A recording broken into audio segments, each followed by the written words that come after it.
Hello there, viewing out there.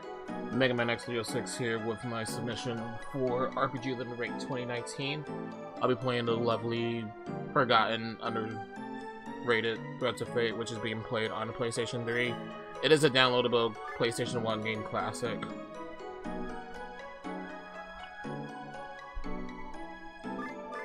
Very, very good platformer, action-oriented RPG. So hope you guys enjoy.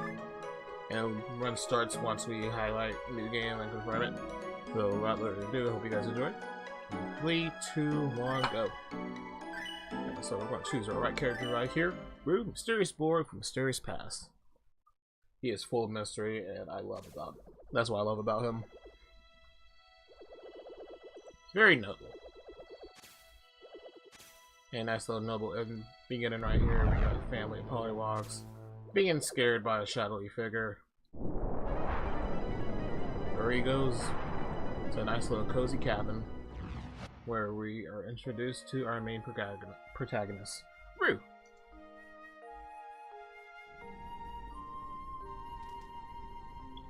Yeah, he sensed a disturbance, but he's probably just anxious because he's got a big hunt going on tomorrow. And right there is our dear friend Claire. He's a quick backstory about him. Rue is a mysterious figure. He's been made for a big event happening later on in the game as the story progresses, but he's kind of amnesia. He doesn't know who he truly is. So luckily Claire has found him a couple of years ago, and he's been living with her. Dear friends.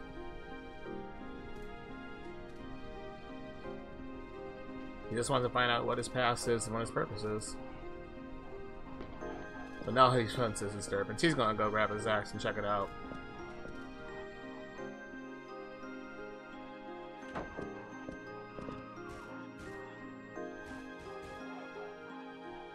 It's quiet.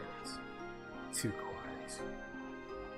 Yeah, no animals, no nothing, but we got a big giant right hand of death. That's a big disturbance right there, in my opinion. But like any man, he's gonna defend our house. Claire's gonna come out the wrong place at the wrong time.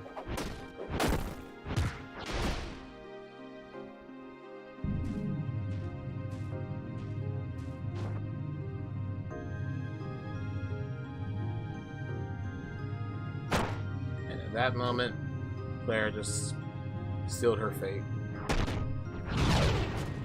So we're going to begin our true quest of this game. There is a mystical relic outside this world that our protagonist, both Rue and Mint, needs to find. The relic's name will be revealed later on throughout the run. And he wants to save Claire. Not me to save her, but we need to resurrect her. She's dead, unfortunately.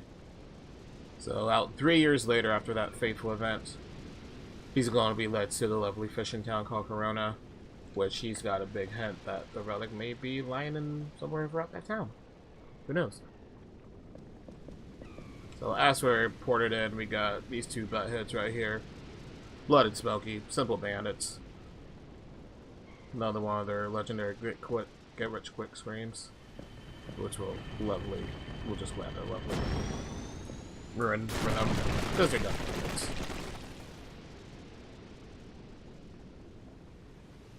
A little bit left random once we port the dock.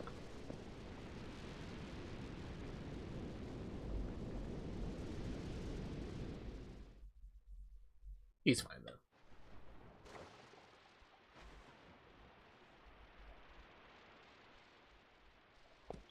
Yeah, just got 4 minutes worth of cutscenes. This game unfortunately has no unskippable cutscenes. You just gotta hold down either X or square to bleed through a bunch of text boxes.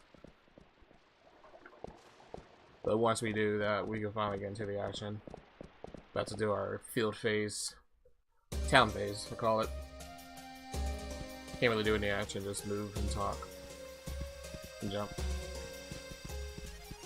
And now we're going to get into our action field. Go out to Corona Forest and start an introduction. Alright, so Threats of Fate, RPG, but we do have some platform and some action going on, so Simple tutorial, jump over these logs. And we got X and triangle. X does a 3-hit combo when it's smashed, and then triangle does a sweep in AoE attack, which we rarely do. Alright, so we picked up a coin here, so Rue, our protagonist here, he has the power to transform into monsters. So we're going to transform to this polywog, float over this swamp, grab that plant coin, and turn back into Rue. That is his power for the rest of the game. Okay, so we're going to be utilizing the power of these monsters to help progress throughout the game. And go fast, because Saber Tiger is like Dawn Tiger, so really fast. They want to know how this goes, because this is a speedrun. We want to go fast.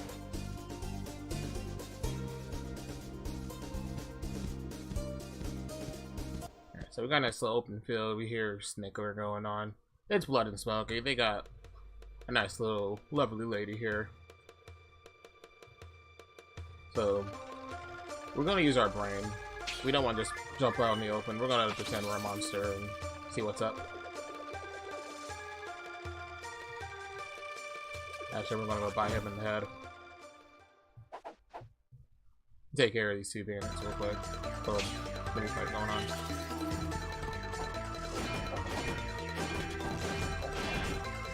Nice little back hit there.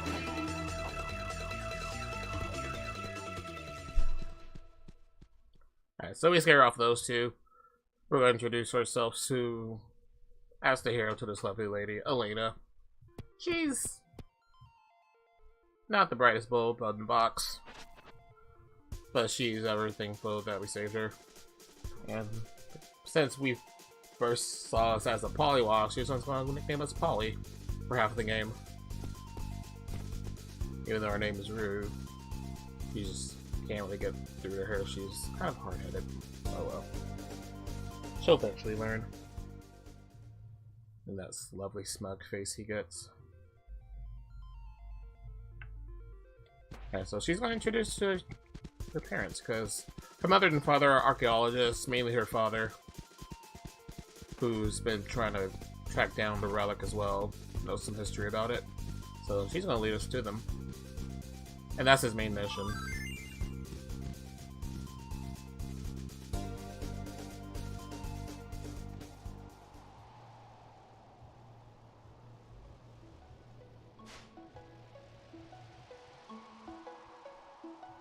Alright, so we're introduced to her family class. We'll be going through their house to progress more of the story as it goes along.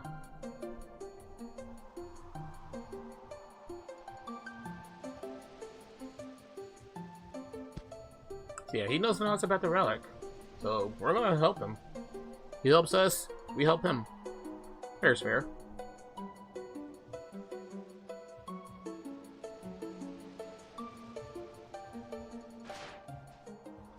And so just mainly pushing and holding X. No need to like constantly mash. But I'm not playing on an auto fire controller either. I don't even own one. But that's the fastest way to smash down X or square button, leave for all this text. That's the only drawback about this game. We'll be seeing a longer cutscene halfway throughout the run. Alright, so we land back out here. We're gonna go find out where this altar is. First clue to our relic. So we transform the tiger, do some platforming, not get hit by the plant. All good. And we got our first little puzzle here. We got basically gargoyle, literally.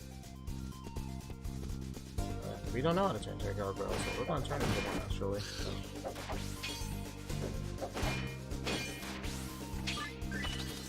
There you go, literally face the gargoyle.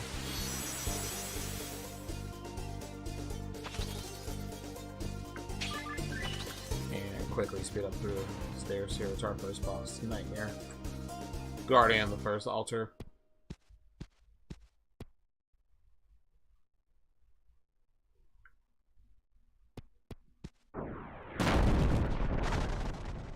Real simple boss. Strategies for all these bosses is we're going to try to utilize either our monster powers or we'll use Rue. We have to. So this, we're going to use our power of the plant and shoot bulbs at him. Take him out real quick. And since we're a plant, normally that jump attack you see there knocks us back, but since we're rooted to the ground, we can just stay right there. Easy peasy.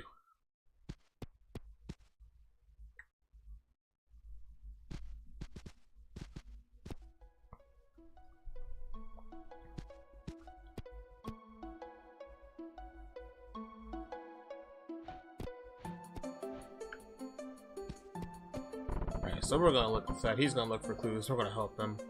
Mainly loot all over here. We'll be grabbing some coins. We'll sell later for money. Also a coin. I'll show you. Oh, coins will be for the strategy I use. Alright, so go up the stairs. Grab some stones.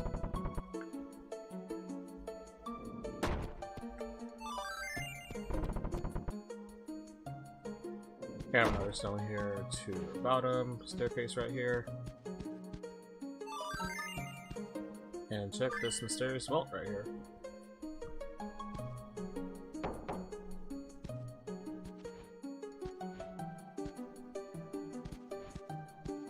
But he's gonna help unlock it.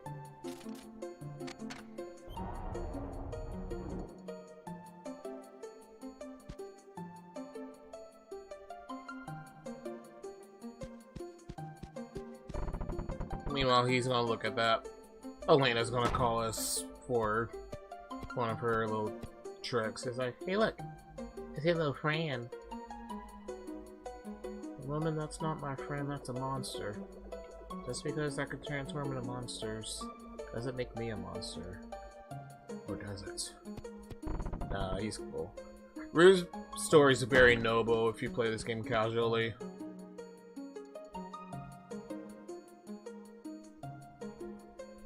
Alright, so we did some lore here. All the aeons and relics been used. And here's the other protagonist that you get to play as in the game, Mint. She is a bratty version of Angelica from the Rugrats. All she cares about is world domination throughout Link's and Rue's story. But for her background, she is an ex-princess whose younger sister banishes her, takes control, and she wants to control the relic to get revenge and then literally take over the world like a brat. Not spoiled in my opinion. But she's more of a brat in Rue's story. If you ever play through hers, she kind of gets up having a heart, but she's more bratty in Rue's story. Makes more sense. Okay, so we're back in the Corona.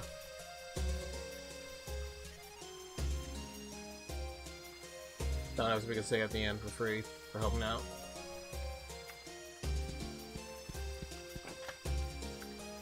And right next to Klaus's house. We'll be going in here for a lot to advance throughout the story. Alright, we're gonna go downstairs and we'll see what's up with this. That's not the relic that we came for. It's a key to unlocking what the true relic is.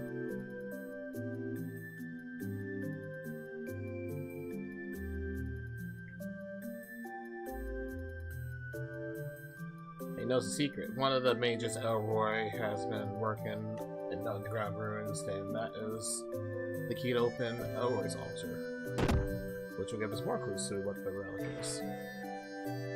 Unfortunately, Klaus kind of injured himself during that long trip over to the forest and the ruins there, so he's in no condition. We'll go for him.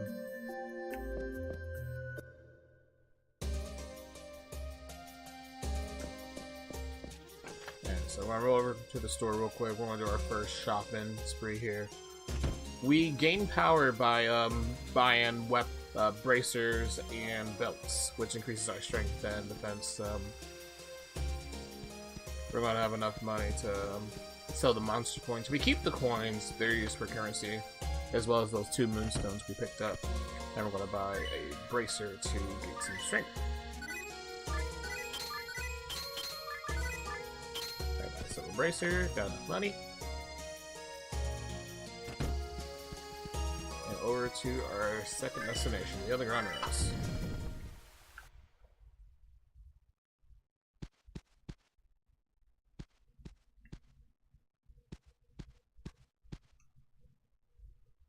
Alright, so before we go, we get interrupted by Mint. Yeah, we don't know who she is. She just calls us stupid. Anyway, she wants to help us out. Yeah, help being the big key word. For her gameplay, she's interested in, she uses those ring chakrams right there, as well as she's a magician. She gains the different magic elemental products we can use, as well as attacks, so she can either use like single target attacks, AoE, buffs and all that stuff. We're not gonna do that. We're gonna use true magic, which is turn on monsters. That's magic right there. Okay, so real quick, just get some EMP right there. We'll be using monster transformations there for out. And kill that Gordon right there. Being a little jerk. Kill stuff with me there.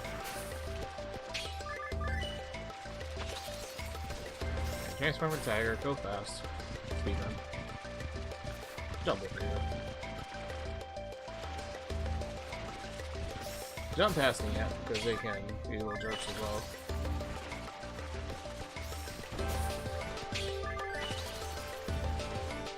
Back to Tiger, jump across the waterfall.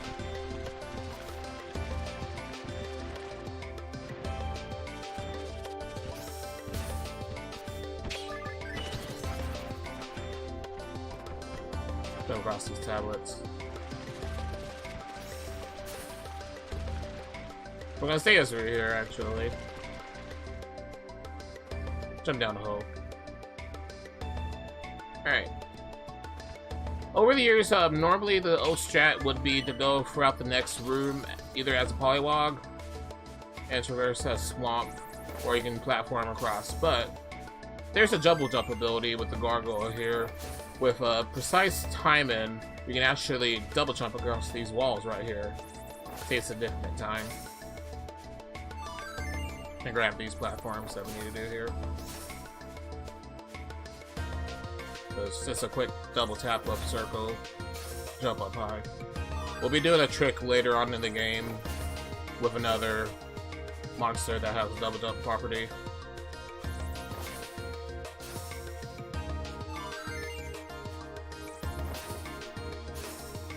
Jump over the ants, make sure it don't hit us.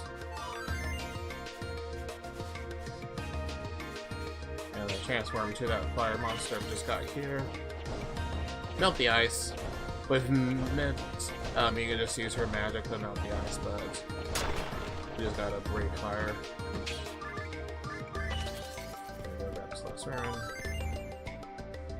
Had more than enough MP to do that. And jump back over the walls.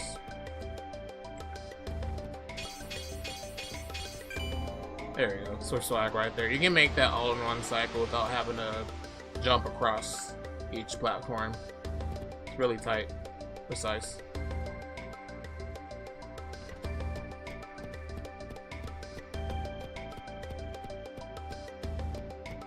Alright, so she calls us a slowpoke. She's already over here. And yeah, she's got a back on. We're gonna be beating Indiana Jones real quick. So, left, right. These next two rocks are RNG. Got to go to RNG. Got to jump over that last one, and boom. First two rocks are always set place. You go left to right. The second set, well, third and fourth one's RNG, and then that last set drops together. Just jump over them. Easy peasy.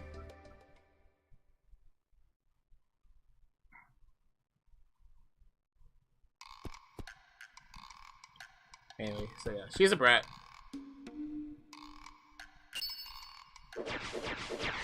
My shoe's untied. Yeah, enjoy the swim there, Mint. Yeah, so double jump across these platforms. There we go. Yeah, the step only is in order, otherwise it resets and you have to restart from order. he can get ahead with a double jump and take care of the first 3 platforms easily. You can go for a 4th, but it's really risky. And you have a big time just fall into the water. There you go. Double jumps for the win. Only Rue can do this, which is I prefer his run than Mint with his monster transformations. Both of the characters that are runnable, Mint does have some perks. She does have faster boss kills compared to Rue, but Rue has his transformations. He can do double jumps and all that cool stuff. Alright, so this is the second boss you can count right here, Skull Beast. Jump over these flamethrowers. Alright, so he's exhausted. There we go. That's a good RNG right there. 2 flamethrowers will... Yeah, 2 AoE flamethrowers will exhaust Skull Beast fastest. Then he's got a single target.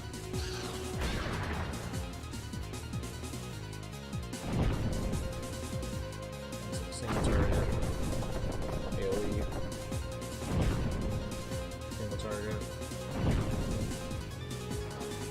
Exhausted. Do another jumping phase.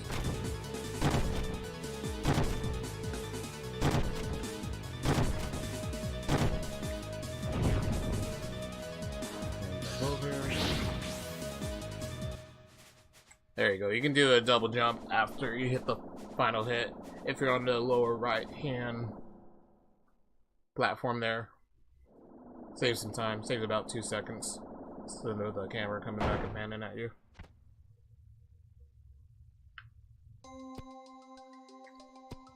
And that was actually a good RNG fight. This game does have some RNG moments for its bosses, mainly for coming up later during the Ghost Tempo for Chimera and the final boss itself. Huge RNG, that's the biggest one. You can't manipulate it, unfortunately. The rest of the game, not really RNG.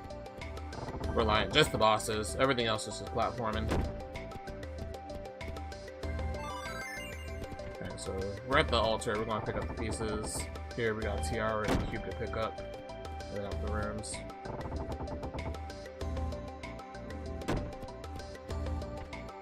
Cube, and then there's a healing room over to our right here. We'll pick up a coin. Coins are used for continues in this game, actually, and we can also sell them for more money.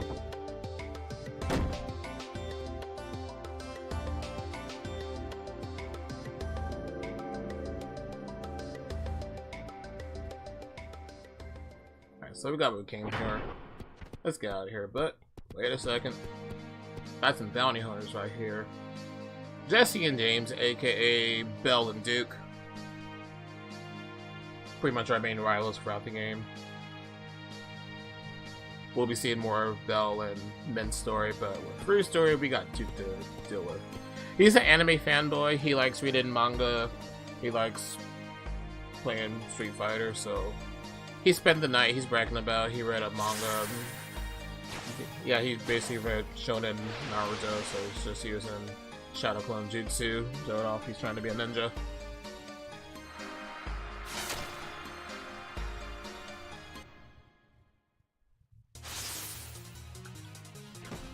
He even got the goggles just like Naruto, so he just threw some percent of shurikens at us. There you go, Shadow Clone Jutsu. Another percent shuriken at us, just knock him on his butt.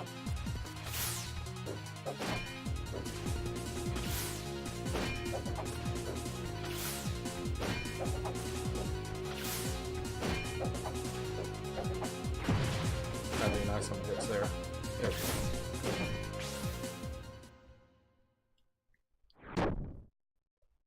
So yeah, he doesn't like his results. Ninjutsu sucks. No, it doesn't. Very impressive work.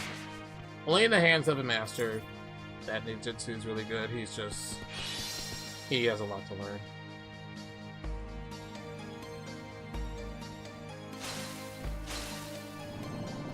Okay, so they steal one of our artifacts. Unfortunately, we gotta go try to recover it.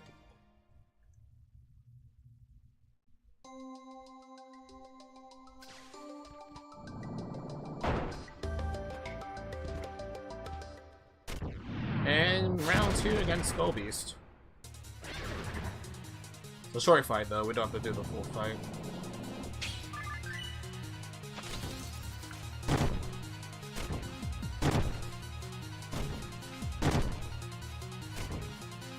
There's a way jumps there.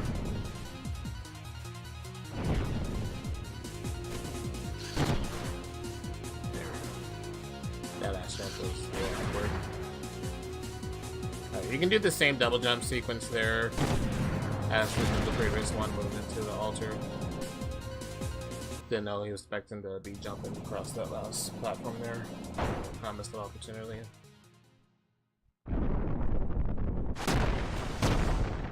He's not done yet. And so we still have Saber Tiger. We're gonna run up these stairs real quick.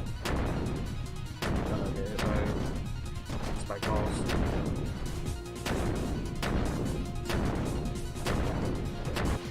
A little bad luck there. But we're not dead yet. Those coins that we picked up are our lives, basically. So not much less time loss. There's a dragon.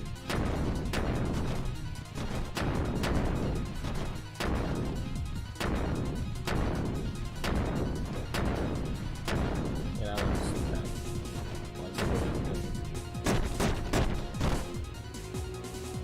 no.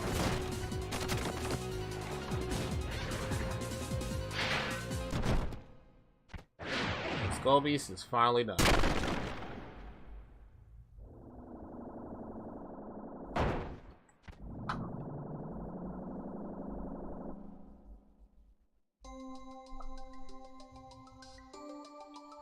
Now for one of the most painful part of the runs. The most platform intensive, in my opinion. Once we get through all these scenes.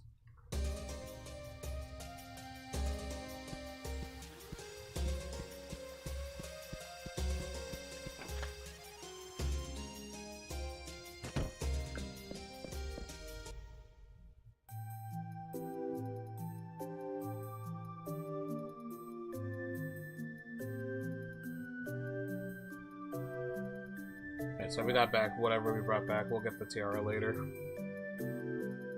Alright, so he knows what the cube is, but in order what to do with the cube, there's a way to open it, but it's not really the way he wants to do it. It's fancy Mel. She has her weird ways.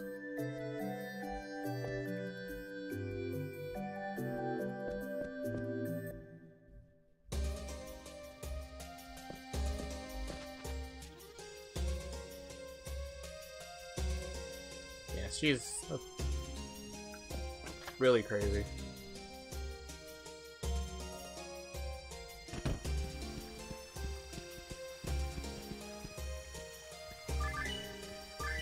Alright, so we're going over the nose. But before we go, they have a secret. They think we're not human. But it's our little secret. Secrets hurt people, though.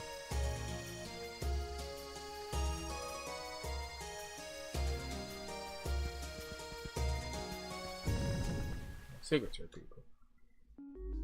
Okay, so luckily we still have Saber Tiger.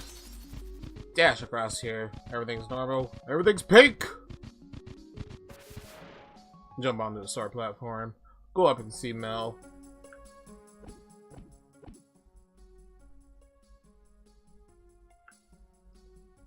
That's like a big house made out of marshmallow or something. She's not home. But we gotta play some games first. This is the fun house portion that I call.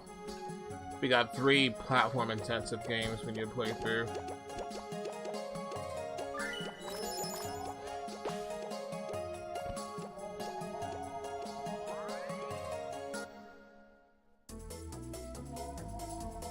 So we got a personal mini game here. We got here.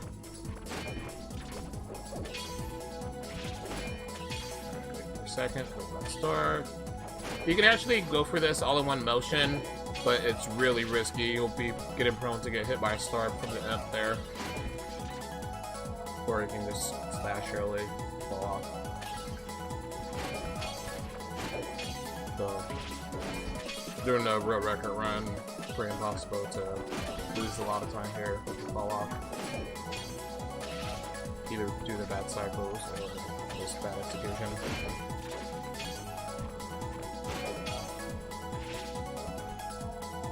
There we go. Second try, not bad. I normally fail 1 or 2 times. Normally, that minigame right there has been my Achilles heel for the runs. Alright, so we got a minigame within a minigame. We gotta go hit these babies. Try to get a high score. So let's go hit babies. Insert baby rage.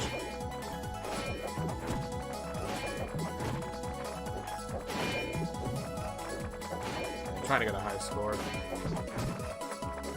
We probably won't hit the high score for this game, but I'm trying to expect it for the next game. I'm trying to get a coin so we can skip at least 10 seconds having to grab another one out of our way.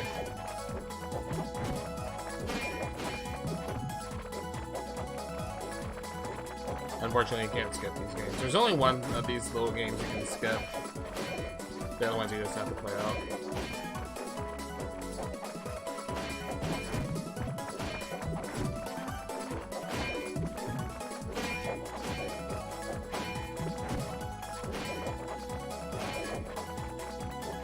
So, and as a consolation prize, we'll get a bronze coin. Easy coin. Don't really want that coin though.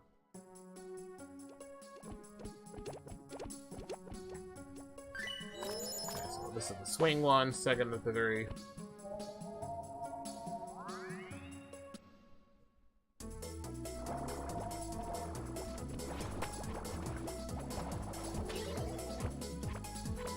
Pretty much the easiest one, I would say, doing.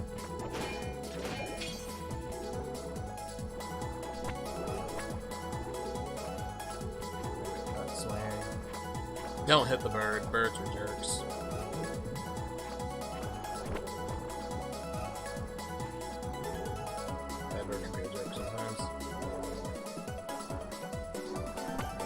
Jerk bird, easy.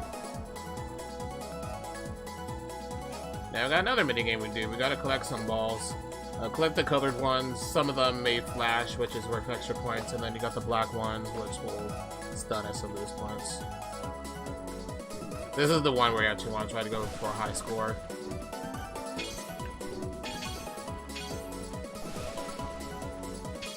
So this will eliminate having to grab a coin back in Corona. All black. So don't touch the balls.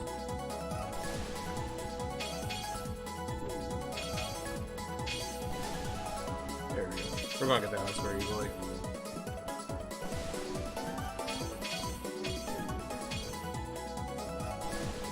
Now we just have black balls. Touch them.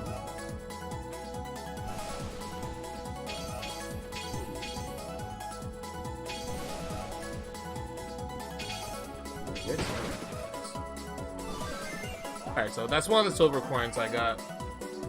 We'll be selling that later for some money. And that slowly eliminates having to get another coin. And this is the last one. Got some more platform to do and got some trumpets which lock us off if we get blown by them.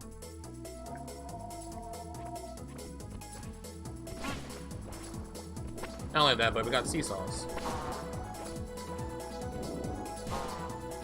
Here, gravity is nice. Here. You want to be careful of these seesaws because if you are moving too fast, you can get clipped through that, and bad things happen. And the bird was a jerk.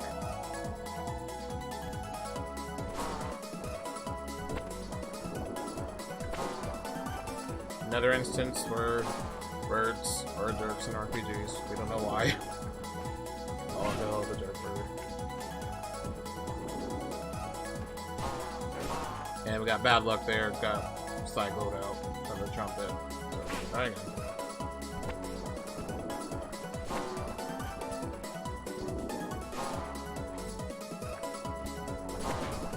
Bird jerk. You don't want to hit the bird because that will mess up your monster coin count.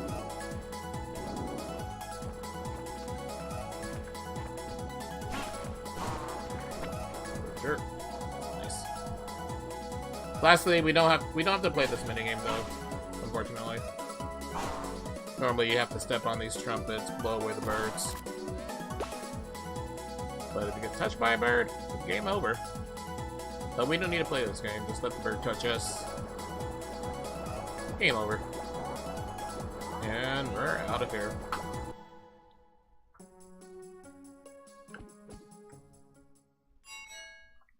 But that is the most platform intensive of the run. It'll get easier from here.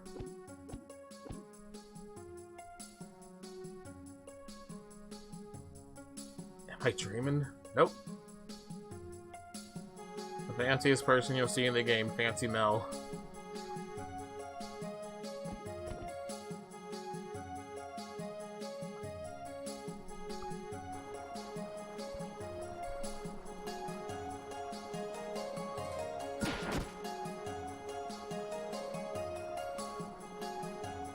We got some more lore here. Again, cannot skip these cutscenes. Some of them, like from here on out, they may get a little bit longer. We got one about 4 to 5 minutes. And then later on, after we do this mountain portion, there's going to be a big, at least 18-minute cutscene, which we just gotta bite our tongue and endure it. Just hold down X and wait for this text to bleed.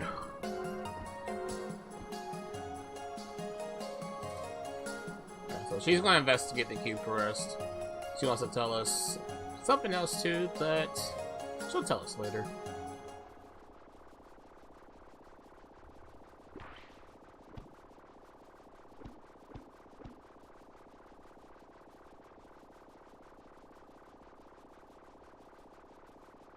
She knows something that we don't. But I think we already know.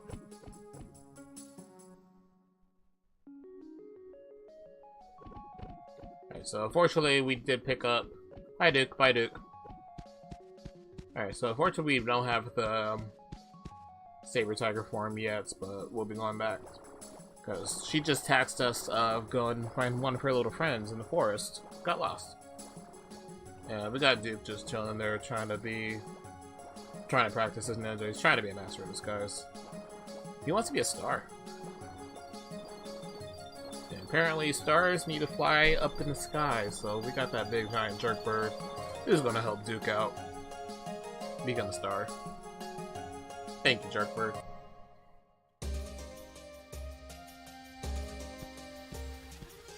So back out to the forest real quick. Nothing to do. Alright, so jump the polywog.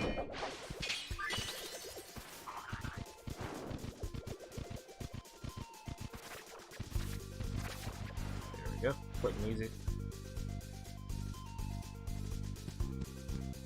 And deja vu. Got blind Smoky up to their old tricks. But this time we're gonna come up to them head first. We're not gonna do the polywog strat. Now, it's a little more dangerous here for this fight. They're gonna be a little bit more aggressive.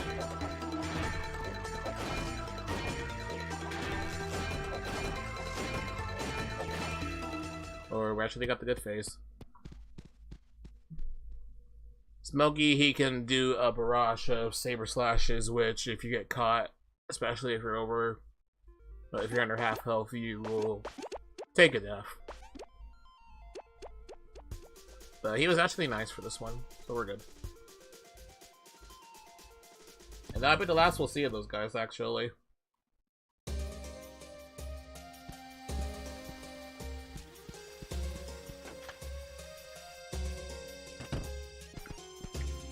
Alright, so it's dark. We need to go rest. And since we picked up that silver coin, we actually skipped getting a coin out in the docks. It'll be a little bit tighter on money because out in the docks there's a gold coin we can pick up. They sell double for more of the silver coin that we just picked up. But since we get to the silver coin, we'll be good on money. Be a little bit tight, but we'll have more than enough.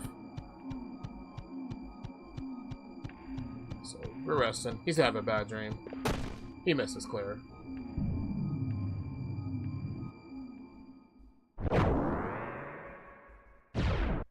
Ouchies.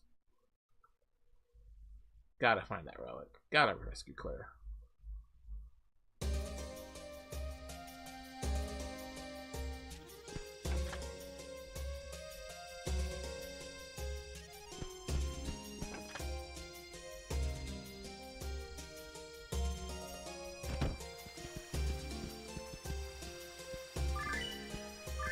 So back to Mouse. And luckily we got our faithful saber tiger back. So I run quickly. Pink! Grab a gold coin here from the flower. And jump up and talk to her.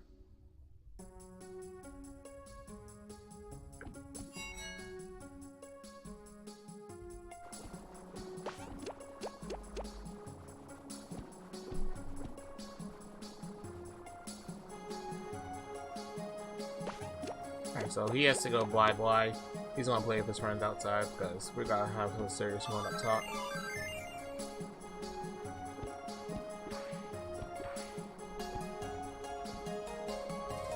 Rue, you're not human. Yep, I ain't human.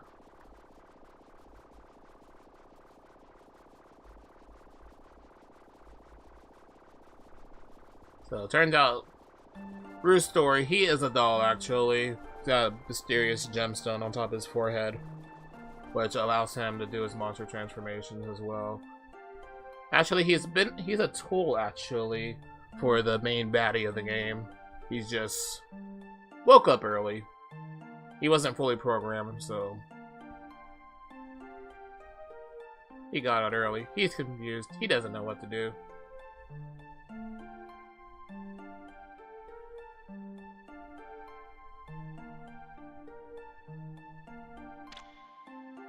So he goes out of wonders. Kind of gives you a flashback if you've ever played Breath of the Wild. So he wondered, he roamed, he collapsed in the snow. And that's where he and Claire met. The reason why he survived is Claire, and he wants to pay for it. She helped him, we're gonna help her. She's dead, yo. And that's why we need the relic. We gotta resurrect her. So more of that flashback of that fateful night. Rue turns Super Saiyan. Takes off his hat. Unleashes his true power.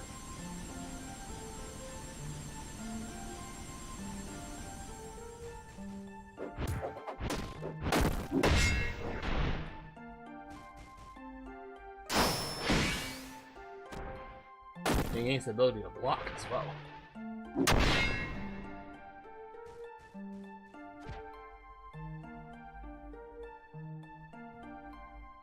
So yeah, Claire's dead, yo. Not good.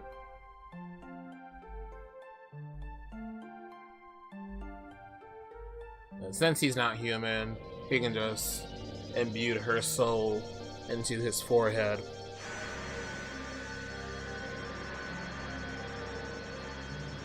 Too bad we can't give it back to those. That's why we need the power of the relic. Resurrect Claire. Happy ever after.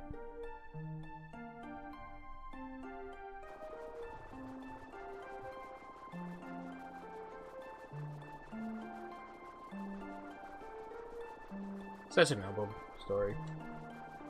Otherwise, you'll see Mint's true reasons pretty much at the beginning of her game, through the prologue. Princess gets kicked out. I want revenge. I want to rule the world. World domination, baby. Like, she serves more for, like, comic relief. More ha-has. Rue's more noble and serious, and always tend to be more supportive of roles like that.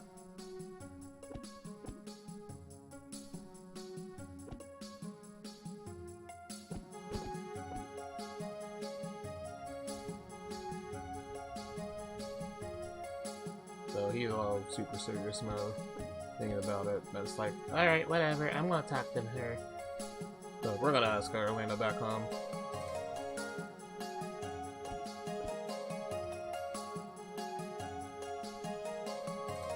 And she still thinks we're poly.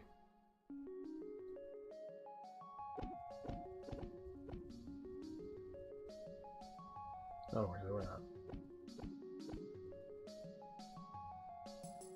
Because we can't tell her a secret. Remember, secrets hurt people. Hi, Duke!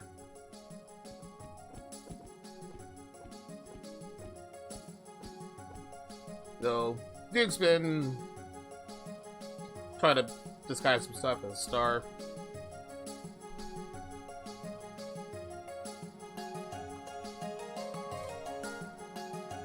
You just gotta believe, just become a star.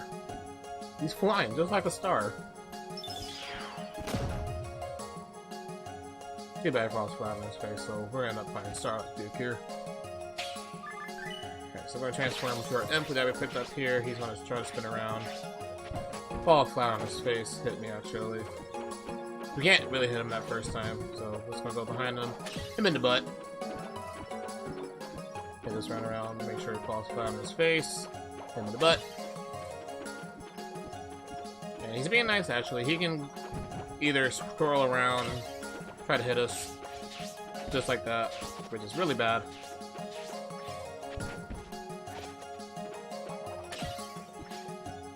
Okay, he's really nice actually again. Hit him in the butt. Final attack, jump attack. Jump, because it does a mighty shockwave. If you stay down there, you will get hit. And that last hit, you don't want to get hit, especially very end.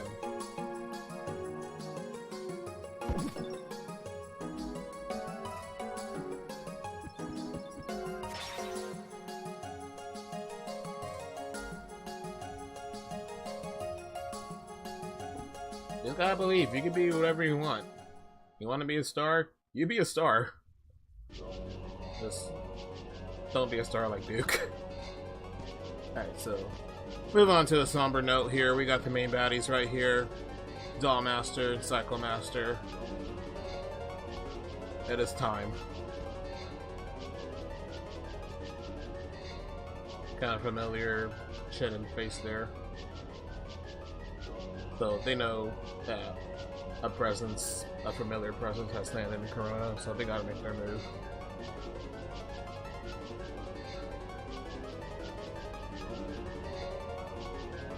Three long years. Man, we'll finally go out to fruition.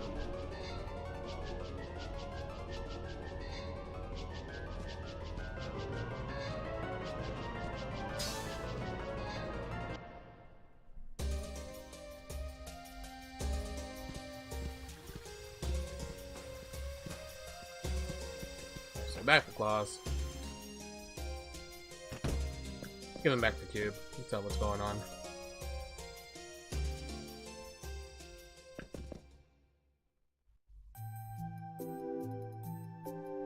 Alright, so if you are playing as Mint, the first beginning of this game, it's very similar to Rue. You do the Nightmare runs and Funhouse as well. This is where actually it branches off in different dungeons actually. So we unlock the cube. Mint will do the same. It's a person. Very weak person. Very small weak person.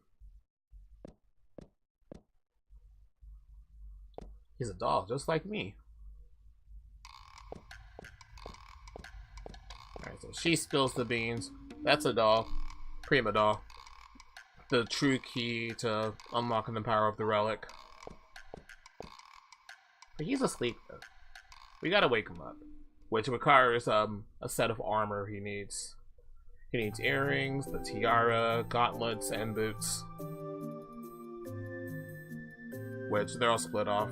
We have the gauntlets and the boots in the Ghost Temple, while a pair of earrings and tiara would be over in the forest. So, if you're playing as Mint, she goes off to the Gummo Forest, which is the forest full of Ewoks. While we're playing as Rue, we'll be going to the creepy and chill Ghost Temple.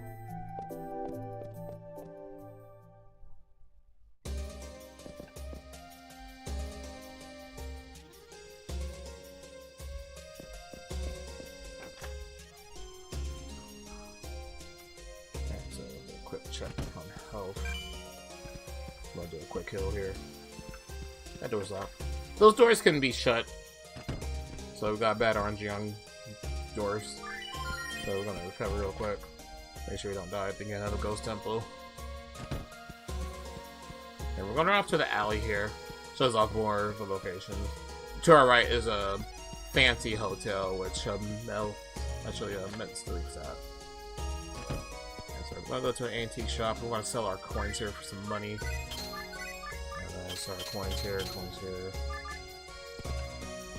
And he also sells permanent power-ups, which is really pricey, up in the high thousands.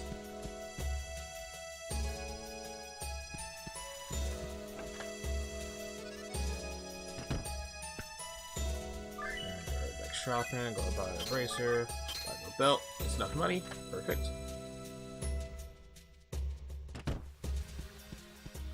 And on to our next area, the Ghost Temple. So like I mentioned, the bracer and the belts do give out more strength and defense, but we're slowly gaining health and magic. Once we get back to his health, we'll explain what's going on with his health and magic. Because normally in RPGs, you level up. Rue technically does level up, but you don't really see it.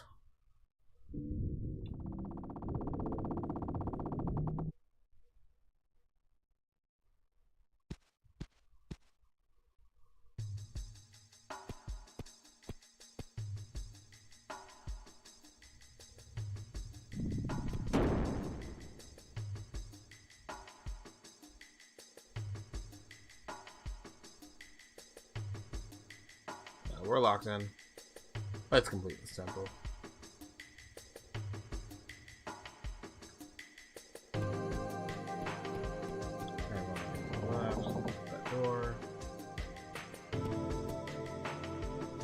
Alright, so if you remember at the beginning of the game, Rue started off with 60 HP and MP, which we're now at 79 and 67 at the moment. The more we get hit, that builds up Rue's HP median.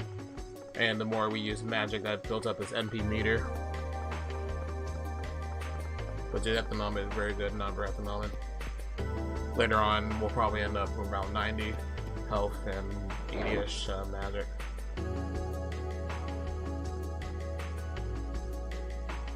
It borrows off the one elements from Final Fantasy 2.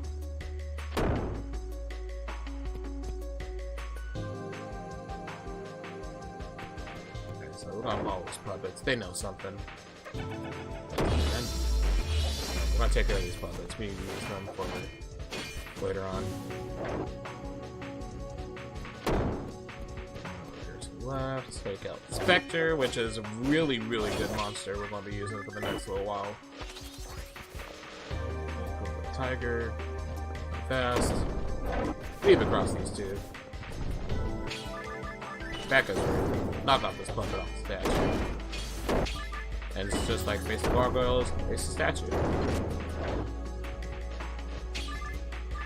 So unlock the door here. Time for bad RNG boss number 1 of the run. Chimera. Chimera can be a jerk.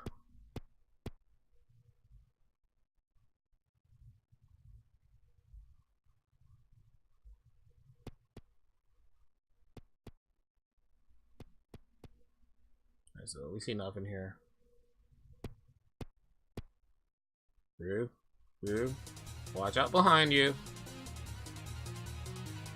You're gonna die, Rue. Yeah, that's Chimera. Big RNG. Big baddie.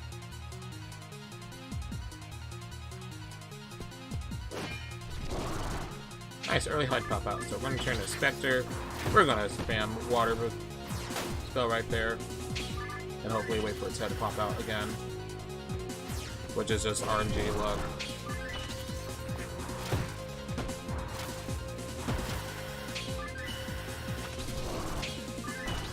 There we go. Yeah, that's what we want to see. We want to see a fast head pop outs like that. Turn to Spectre, spam triangle, goes down easy. So we got the good first row of RNG.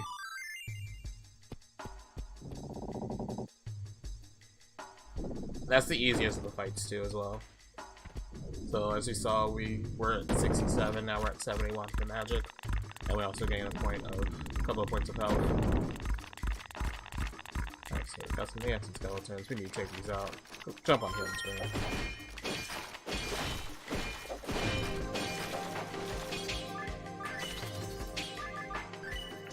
And jump up tiger form. Jump across here.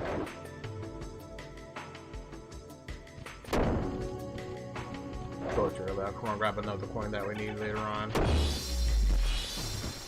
Weave across these puppets. Get that Wu-Tang coin.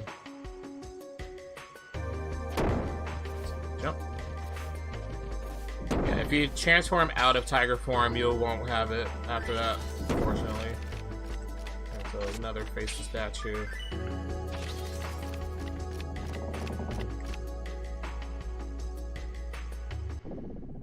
And Chimera's back. With some new attacks, actually. Second phase, it can breathe out fire, and it can do lightning attack. It can either spam lightning forever at you, or it can pop out to just like that.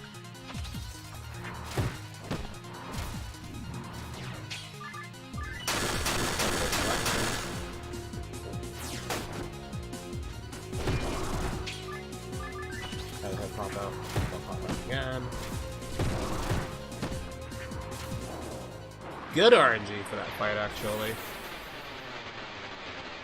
You can either spam lightning or you can spam flamethrowers as well.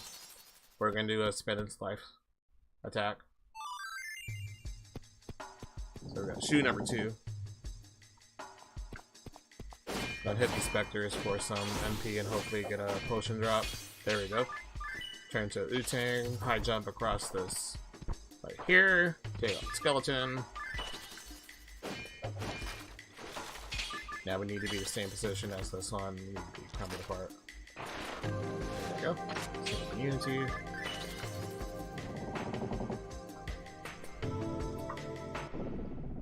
And again, our good buddy Chimeras gave us 2 out of 3 good RNG phrases. We'll see what this last one gave us.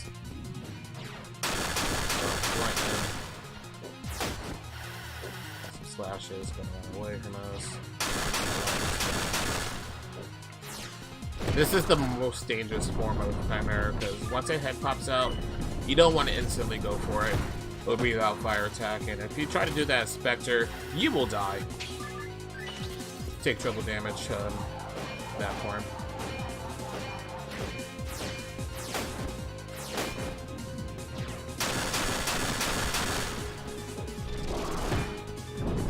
So fire. Catching one through. That's already a little help, so. Definitely one of my better Chimera fights for RNG. I've seen some fights where the first form can not pop out its head, or all the other forms can just spam lightning and not give me the head pop outs. Yeah, Chimera can be a jerk sometimes, but not a jerk tonight, actually. Alright, so take out these torches. Hitboxes can be a little finicky here. Not get hit by the boulder.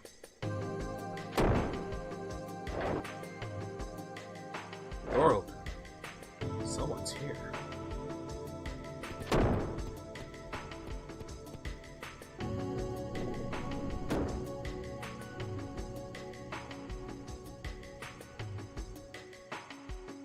You're not alone.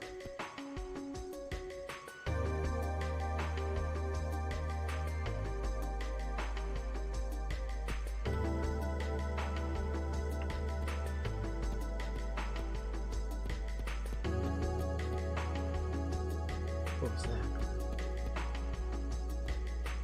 What was that noise? We got this. Got you now, you little... Come here! What the... Elena! What are you doing here? You're too dumb to be here, Elena. I want to be with you, Polly. Sounds fun. No, there's monsters here, woman. No, I want to have fun. You can protect me. So this is Rues' version of the comic relief that we'll see in his story. Mint's run is just full of comic relief. And she's just like Angelica. She's a brat. She doesn't get her way. She'll whine, she'll moan. And she'll also curse too, which I love how they censor in this game. You expletive. Alright, so we're stuck in here. We literally gotta babysit Elena. Okay, so now we got another mechanic. Just press triangle and it'll start following us. Not over that switch. And continue on.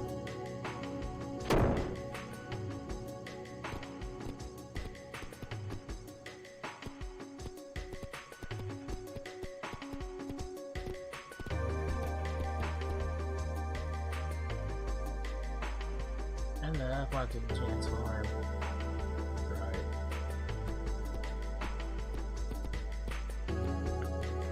I'll jump across here. Totem. It's a trap. Oh, so little gauntlet here. Easy fights.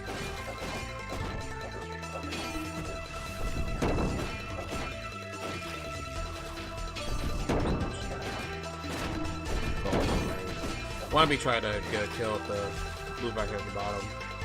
Save some movement here. You can be in the middle, but you're going to have to move down, so you want to try to get down to the south platform as much as possible before we get that last bit of the skeleton. So we got another wave of skeletons to take out. Grab that help for safety. Get up to the right.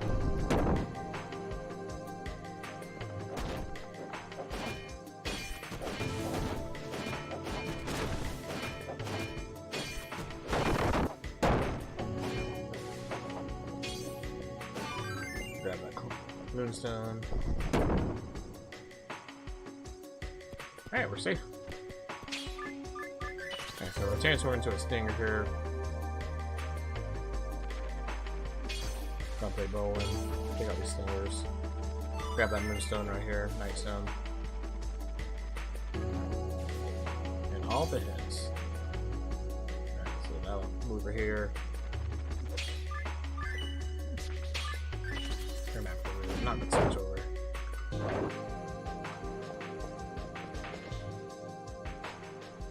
And more babysitting. Over that switch.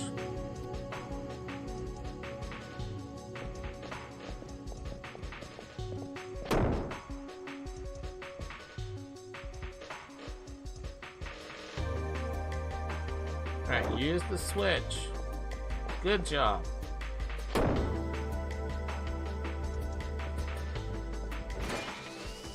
Uh-oh. It done broke. We're good. Alright, so continue. Uh-oh. She's locked out. So we gotta go back and rescue her.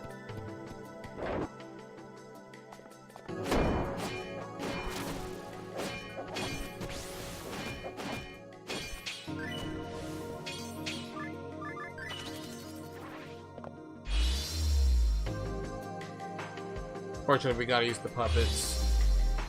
The only one that I used here to transform on the switches.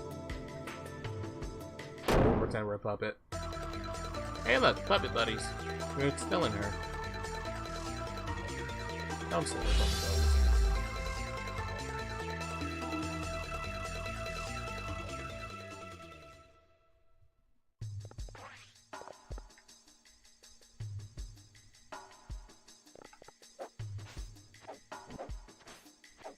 There you go. Unfortunately, I messed up that setup, missing the text box there. You can actually break that door down later once you're back with Elena.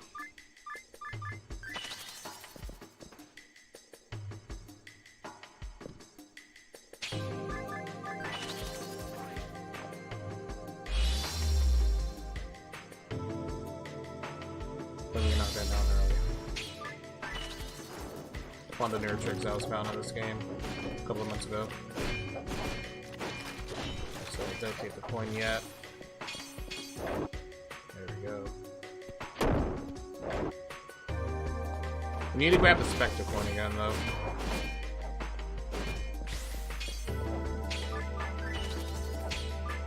There we go.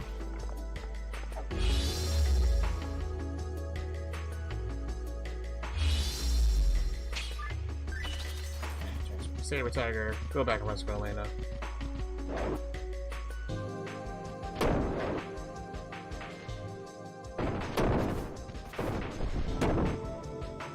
And lunge our quick way across here.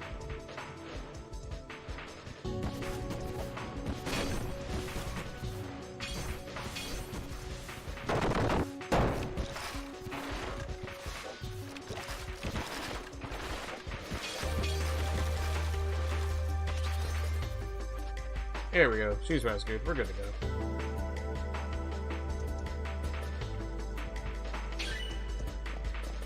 I went to an adventure.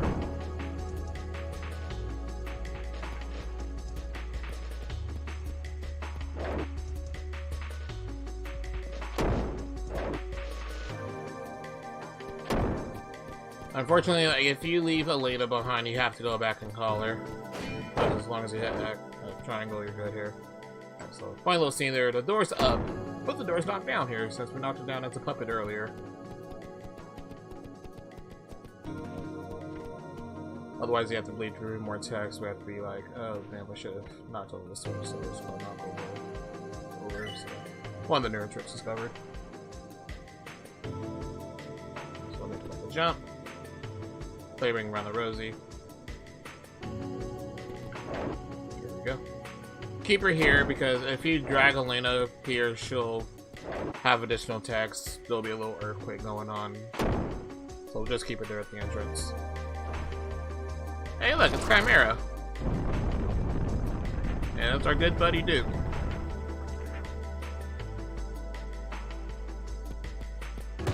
Sure you can!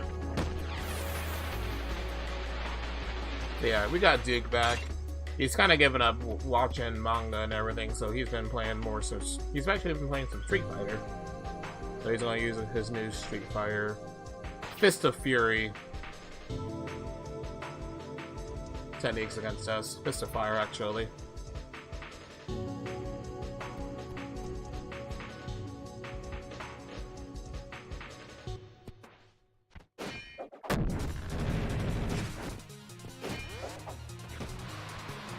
Shockwave attack. Try to bait out the Shoryukens and the 100 Fists attack right there. And also these little destructibles right here. You can hit them, but you don't want to try to stand close to them like I did earlier. Like, it'll damage you, but also damage Duke as well. So targeting can be a little dumb. Got some bad luck targeting here.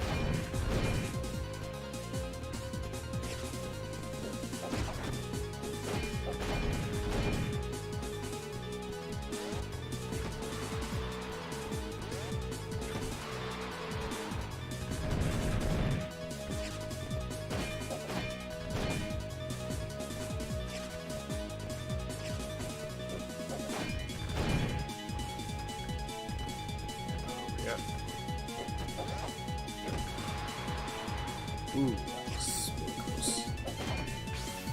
that was a little scarier than I thought.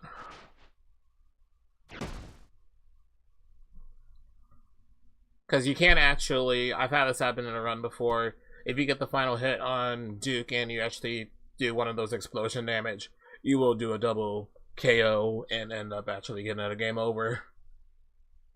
Luckily it won't. I thought it would be a soft lock, but no. You have to do the whole fight over again, which is unfortunate. Alright, so we win. But the walls are about to squish us. Not good.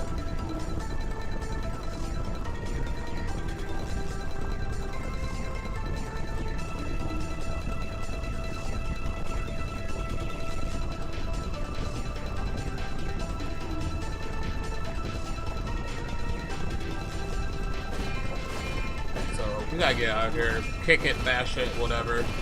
We're gonna bash this door, get out of here.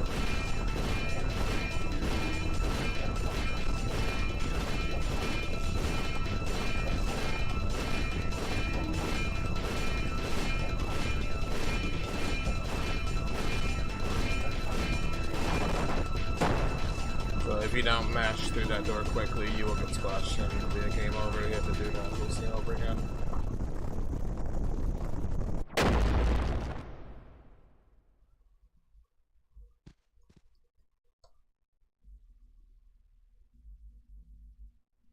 Clean air. Sunshine. Praise the sun. So, Rues gonna tell us, he's like, hey, thanks for helping us, but Duke, he's acting like Vegeta. He doesn't want to swallow his pride for helping us out there. But Elena's gonna be the nice one to thank Dookie.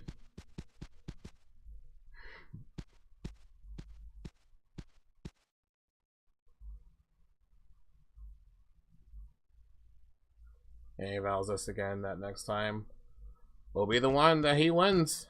We shall see. Right, so Ghost Temple's over. Moving on.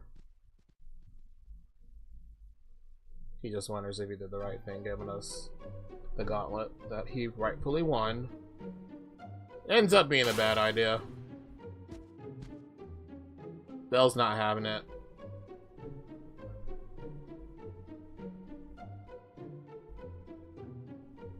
And so, sadly that we don't see Belle's fights. It's just a magician fight between her and Mint for her run.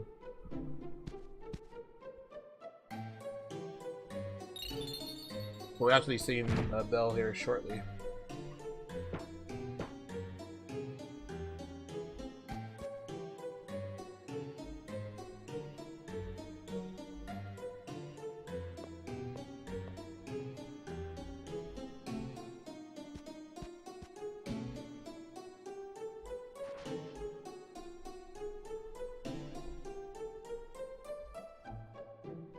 So he's like, okay, time to bust out the big guns. We're gonna use the hexagon. What is the hexagon? It's a big giant robot. That'll end up being Rue's demise. For Rue the day.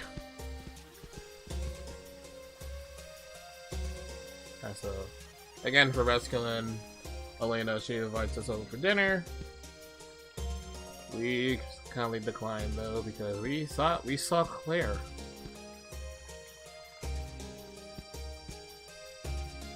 Debate it.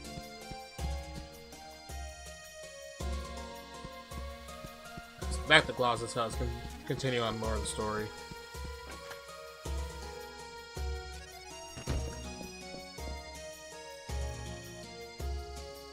Give him our pieces of the armor. Mel's already delivered her pieces.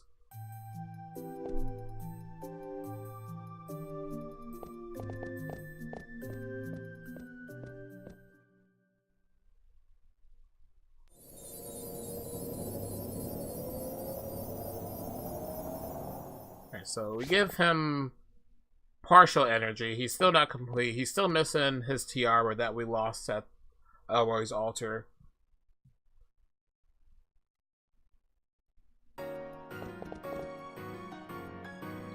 Mint's completely freaked out.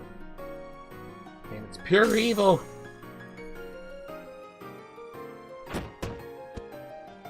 But hey, we understand him. We're both dolls. We're cool. Yeah, he's not fully powered yet. We gotta give him a power source as well.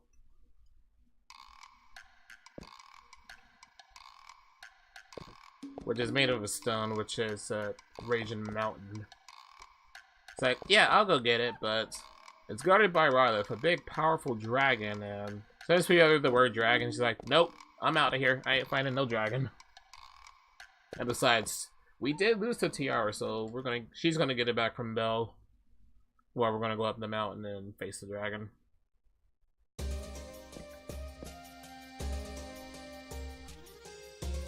Alright. But before we do that, we'll do our next shopping session as well as heal. And we left that Duke fight with 3 health, so safety heal. Not even a safety heal, we have to heal. Otherwise, the first portion of Rue Mint will kill us. So, shop session number 3, sell our stuff, grab more bracer and belt.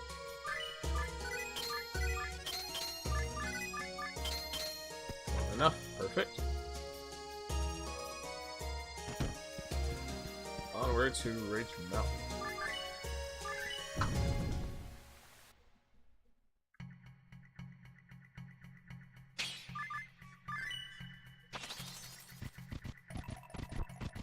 So we got Tiger Form still, got the cross here. Goes out of our big boy Bubba right here. We need his power to break over boulders. Chance on Bubba. Smash that boulder.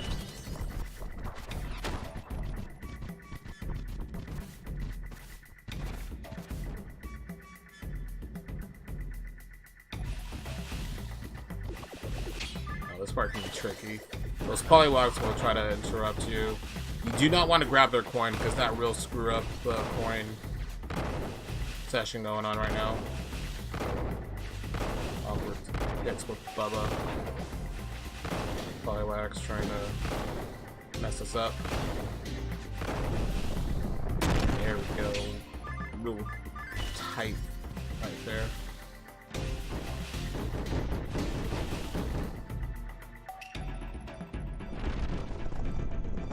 Platform in. Salamanders can be jerks and knock me down to lava. Right there. Jerk salamanders. Some of these monsters are just pure jerks in this game. So, Saber Tiger, we have wind blowing against us, but doesn't matter. We're a tiger, we win fast.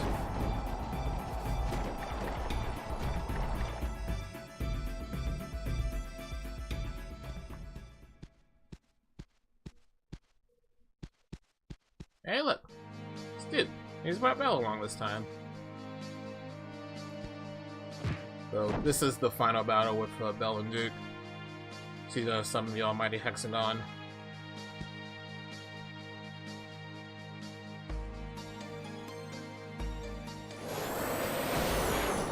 Big giant. Hold on.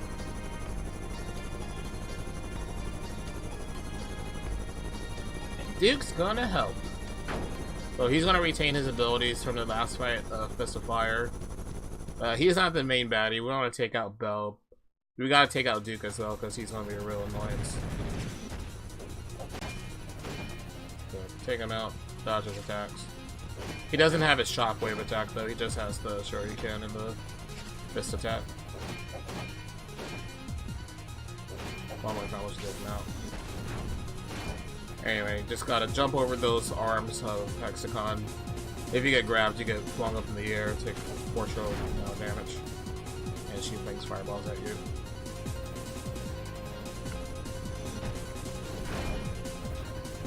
Alright, there is a strat you can actually get double hits on Bell, but it's really risky, and if you mess up, you will get grabbed by Hexagon. But for marathon purposes, we won't be doing that. So knock her off, phase 2. Go combos, she'll throw out some barriers, jump over them, or she'll hit you with fireballs.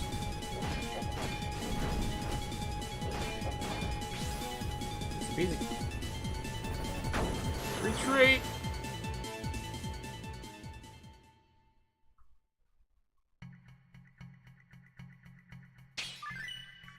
Sacred Tiger. Got another healing spring we can heal at.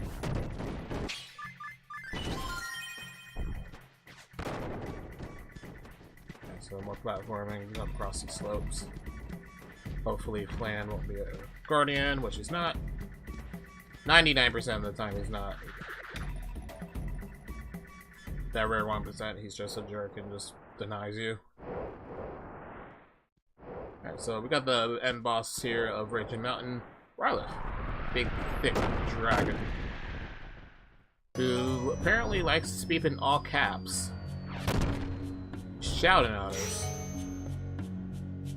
So he's gonna sense into our soul, make sure that we're not trying to get whatever we need for nefarious, evil reasons. But nope, we have no evil in our heart. We don't want to destroy the world.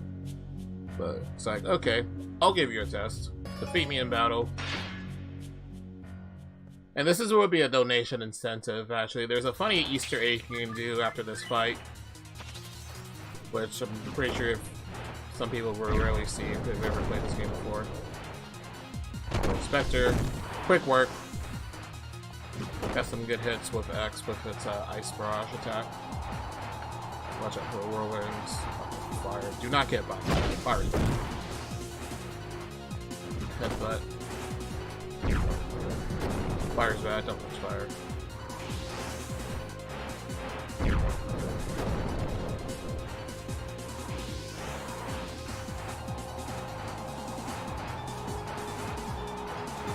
Whirlwind, fire. There we go, enough. So, HP bar goes away. We've proven our worth. Lure our weapon. But nope.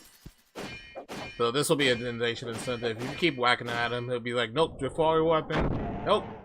I warned you. Burn in hell. Big damage. We die. So, nice little Easter egg we can show off there. Gonna lose roughly a minute. It's worth it though. So unfortunately we gotta do that whole fight again. I gotta hit him once with Rue to get some MP back.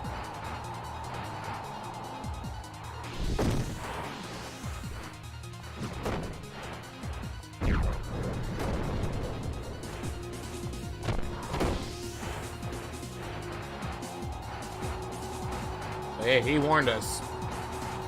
We did not heed his warning. There we go. We'll heed his warning this time.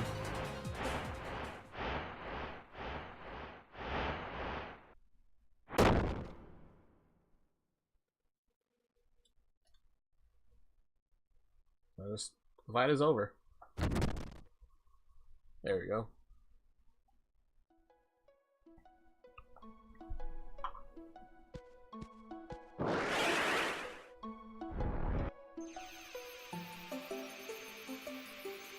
Since he did show us our work, he'll give us the stone.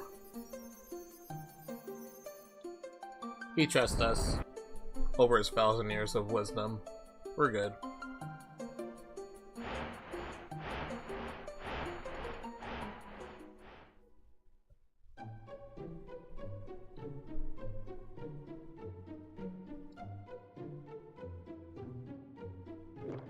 So this is the long portion of the game. We got about 17, 18 minutes worth of bleeding cutscenes and text boxes, unfortunately. And maybe just a little bit of town maneuvering. Other than that, it's just cutscenes galore. The only major slow point of the game.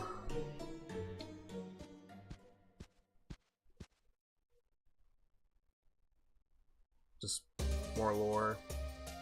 Draws out the big building point of the game. Hey, look, it's blood and smoky. It's like, yeah, they're going to show us a challenge. Too bad we can't read their writing.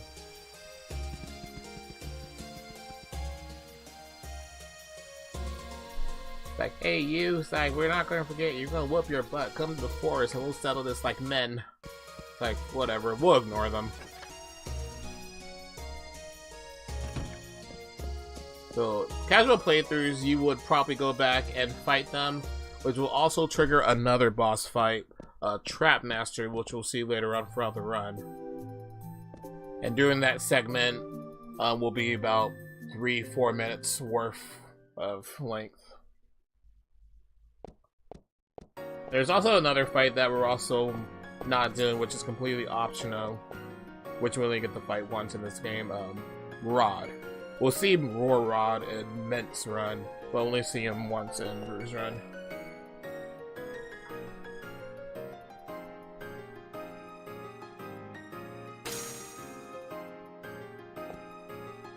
But with Rod, he's optional. He gives us power-ups. Then we beat him. But we don't do that for the run. And he has 4 different weaponries we can use. He can use himself to fight us. So we fully recovered him. Yay.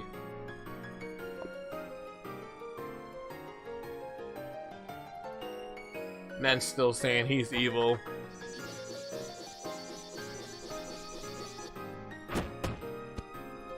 Pure evil.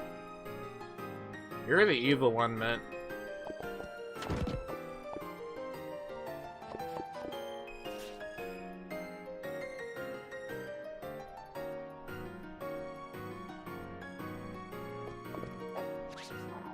But he's still not full power, though. Even though we got all his armor pieces and the stone we could use for the amulet. He needs a jump boost.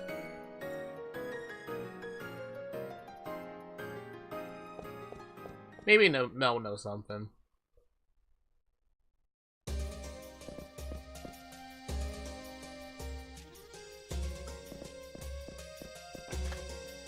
So we're gonna go right over to Mel's.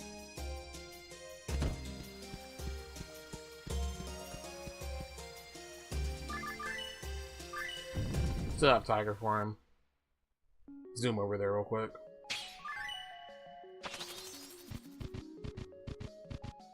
Hank.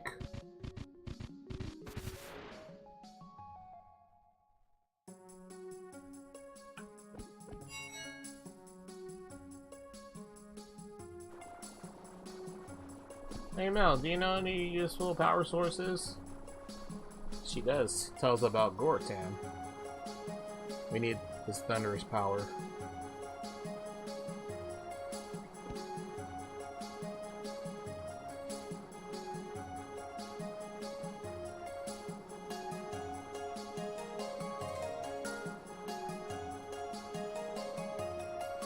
But she doesn't know. One of the kids do. It's the same kid that we rescued earlier in the game. This little guy right here.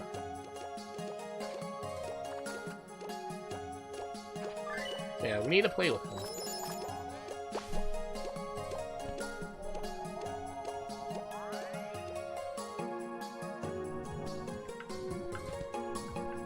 So that's Gortan. No way. Yes, wait. Meet Gortan, the big cashier cat. So we need to wait for that starberry to disappear from him. And dodge these lightning strikes. Forward. There we go. One strike would be an optimal number, but he gave us 6 slow pattern.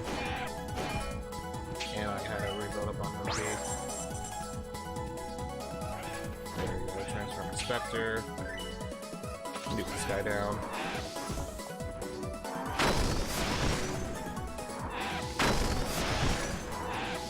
There we go. I use an extra hits to go down here for so I lost a couple seconds. I'll get that. Spectre just makes good work of this fight once we get past Ghost Temple. And then it'll be obsolete at the end of the game though. Unfortunately we'll get a one with 2 powers just like that.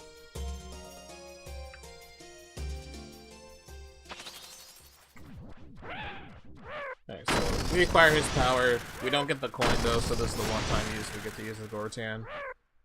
Shot this dude with some lightning.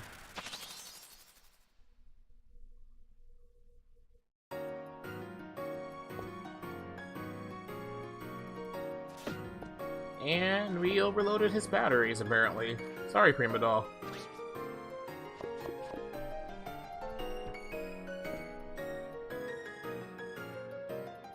So he still needs to make the amulet real quick. We gotta kill some time, so casually this is where you want to go fight Blood and Smoky and do that other optional boss fight. But we do a little of a sequence break here in this speedrun. we gotta kill time while he makes the amulet, so we're gonna go to Mel's real quick, or we're gonna pretend we go to Mel's, so go out, go back in. Time's passed.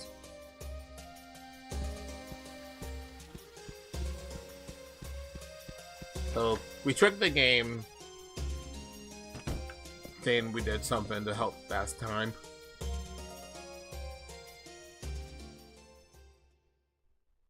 And Mel's is the quickest one to do. Let's go back in and out.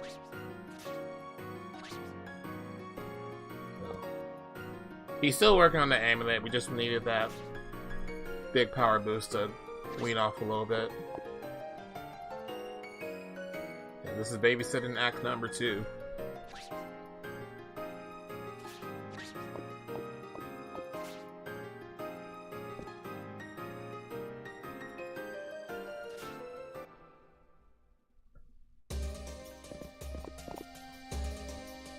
As you saw throughout the list of places we can go, there's a list called Lake Ruins.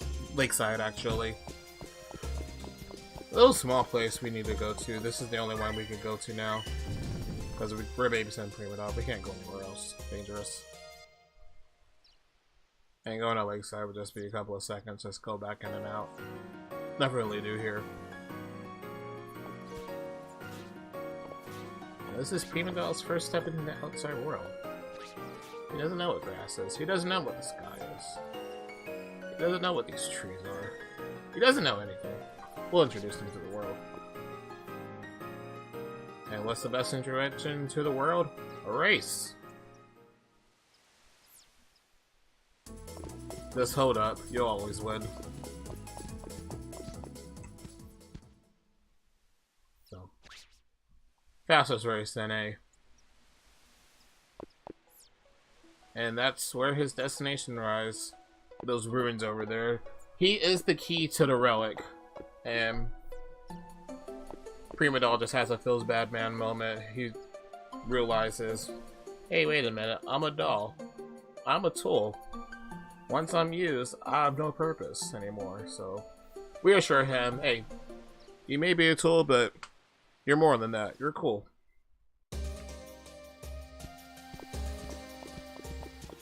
But don't feel bad. Because we're a dog too. Mint, on the other hand, is just a brat. Tell him to suck it up. Which is another reason why Rue is more preferable than Mint. Which is kind of ironic. Ment's actually, for the run, she's actually faster than Rue. I believe her run, last I calculated, was sub 250 for world record. As in for world record for this category, held by myself at 256.35 for new game. There's also new game plus categories for this game where you automatically start full powered. You got all your upgrades you can do. You just plow for the game fast. Let's stick out to the story wise. Easily sub 3 hours for both categories.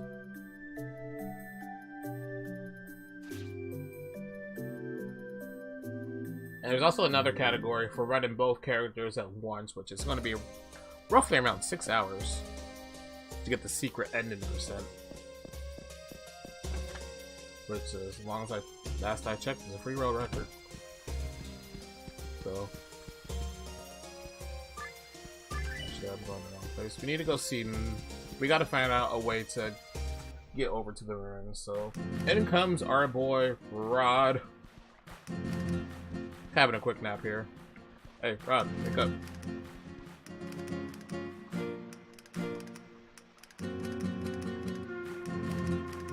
Yeah, he's the only one who can take us to the ruins. We can't just transform into a big water monster, unfortunately. So we'll get the help of Rod and his faithful companion, Johnny's wolf. We gotta pick and fight him, though. He's a freeloader. He's a blacksmith. And he's got a cute little pupper. That's his ultimate weapon right there, the big hammer. Now, there's two ways you can do this fight. You can either do it fast and take a loss to Rod like that, because win or lose, you can continue on with the story. It's faster to win the fight, because if you lose here, you'll get a extra couple of dialogues here with Claus's wife. It's been supporting Rod in times of need. Otherwise, if we won instantly, he'll be like, alright, come back later. We'll get the boat ready. So this is about 30 seconds lost for a dialogue. No big deal.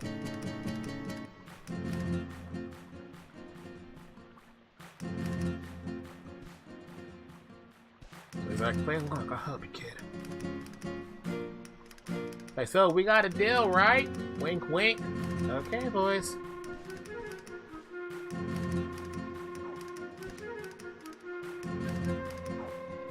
So he's gonna get the boat ready.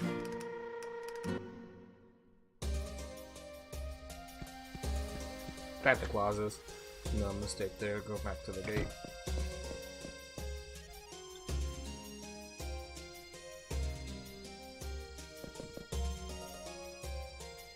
And so now we're going to the ruins. We're going to finally unlock the relic.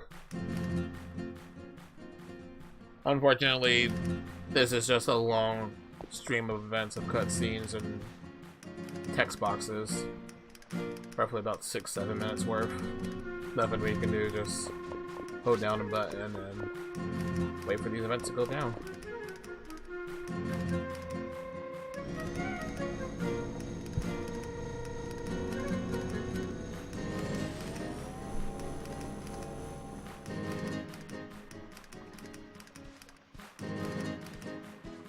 Poor Mint, she gets behind.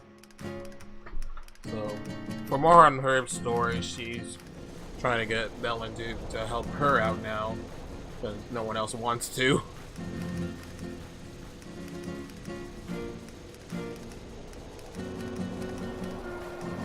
Kinda deserves it though. She's a brat.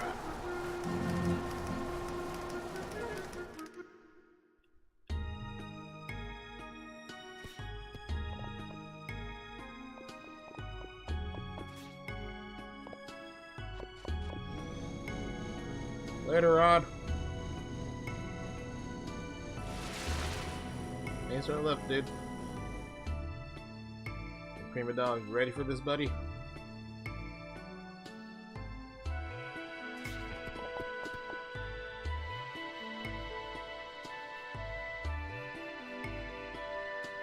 Finally gonna get the relic.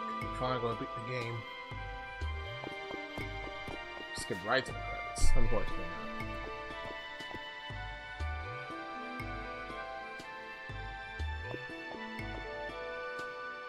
As I mentioned, this game, when it came out, it was near the end of the PlayStation life cycle, so it was kind of lost and forgotten compared to other glorious RPGs like the Final Fantasy series, Chrono Cross, Legend of Dragoon, Suikoden series, you name it, any of those brilliant RPGs out there.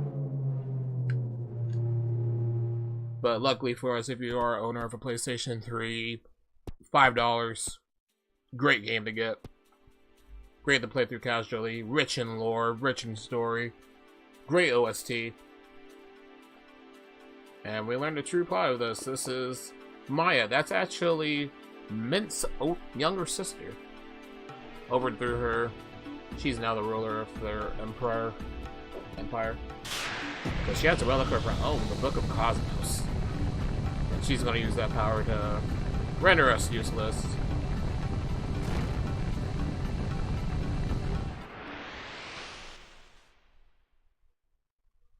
But unfortunately, Maya's not aware that she's just a pawn in Doll Master's grand scheme of things.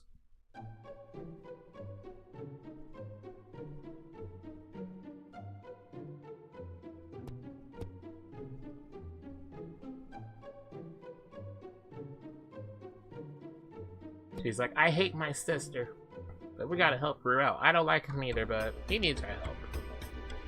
He's gonna die.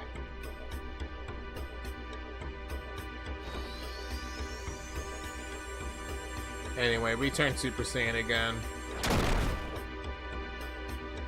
Fortunately, he is the master of dolls. And like ourselves, we are dolls, so he tends to render us useless. Unfortunately. He's gonna use Prima Doll to forcibly unlock the power of the relic. Open the seal of it. He really didn't want to use it against his will, but he has to though.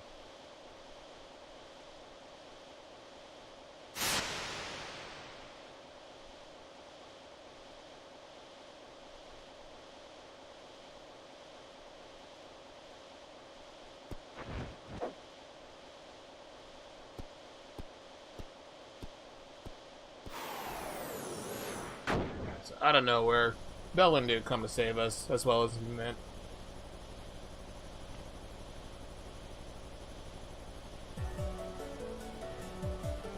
She gets mapped. Machine can go overcome that barrier. Duke. Fist of fire.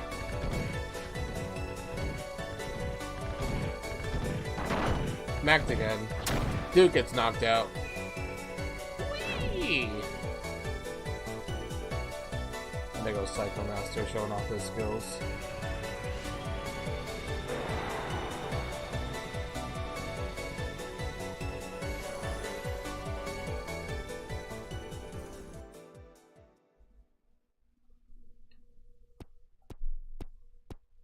So we get rescued. The bad guys win. They got Prima Dog. They're going to forcefully use him to unlock the power of the relic with Maya's own relic, the Book of Cosmos.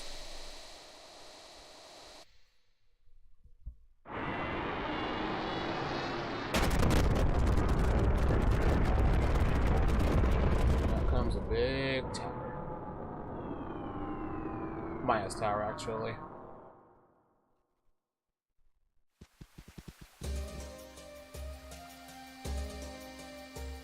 So it's night again. They're gonna Mint be like, hey, you should come join me for dinner. Her treat. So, we'll be nice. She may be a brat, but she kind of shows that she has heart.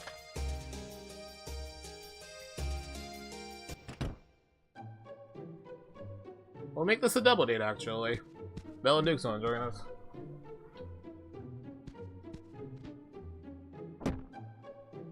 She's got something on her mind. She's like, Rue, you're working too hard, man. You need to chill, you need to relax. Like, why are you doing all this? Like, alright, I'll tell you. So, Rue spills the beans. He tells his whole story. Duke's completely touched by it. And Belle just all like, you know what, Rue? I'm sorry for messing with you. Like, we should have been working with you, unlike somebody who wants to do it for herself and be a brat. Just give Mint a pity party. It's like, I just want to rule the world. Like, there's better things to do besides world domination.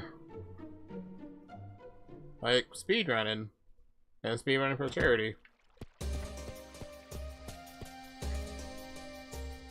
Or it'd be for NAMI or any other great organizations like Prevent Cancer or Medicine Stones Montes.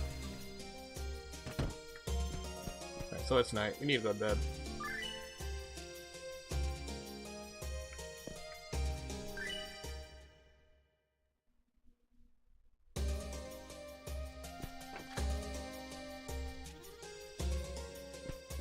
Alright, daybreak again. We're gonna do another shopping spree here. We'll just have enough for a bracer, the Mithril bracer here.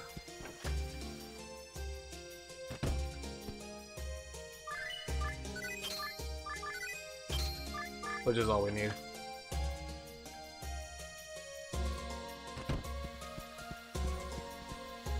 Okay, so we'll check out the new lakeside, which is now Tower of Maya.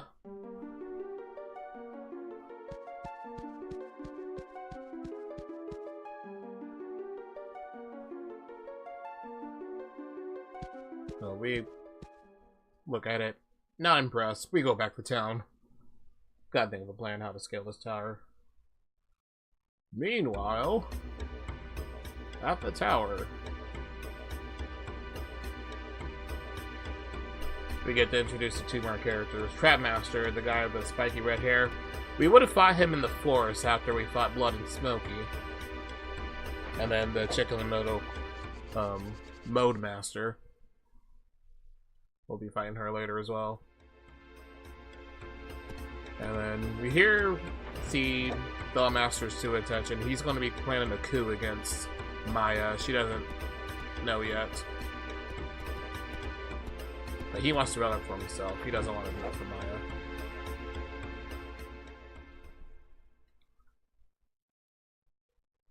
And apparently going back to that tower took a long time, so it's already nighttime. Go back and rest.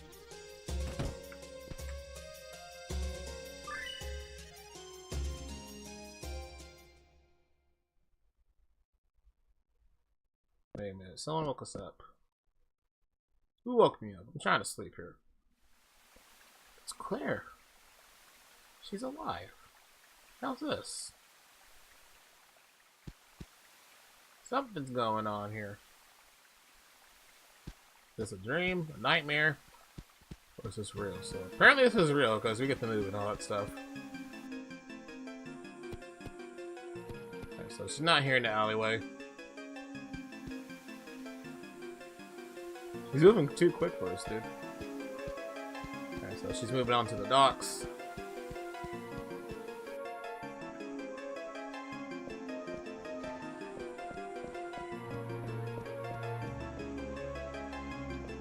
Duke's out here, he couldn't sleep either.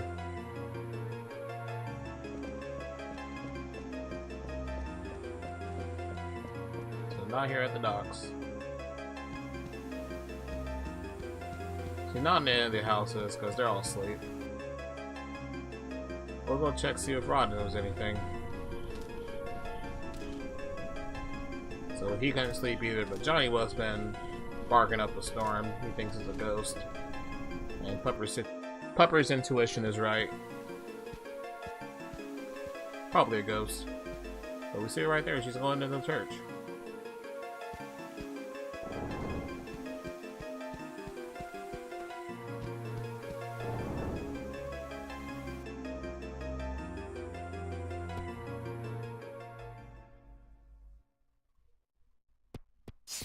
And we get interrupted by Dom Master's right-hand man, Psycho Master. I'm gonna hold here cross stitch here. And he wants to test our powers. Which is a bad idea. If you hit him front up like that, he will grab you and teleport you away. So we need to hit Psycho Master in the back right here.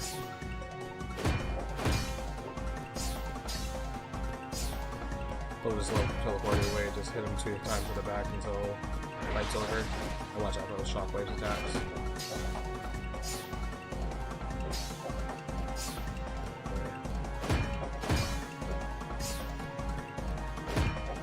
Alright, when he hovers up like that, he's about to run around and try to grab you.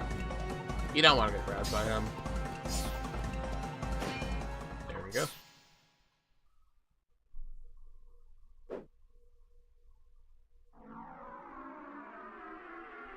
So, Hera looks like she's alive. We don't know what's going on.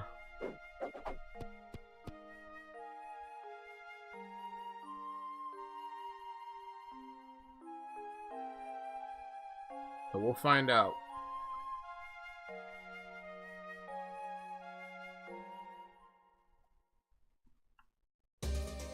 And we know just the place to go to. Tower of Maya.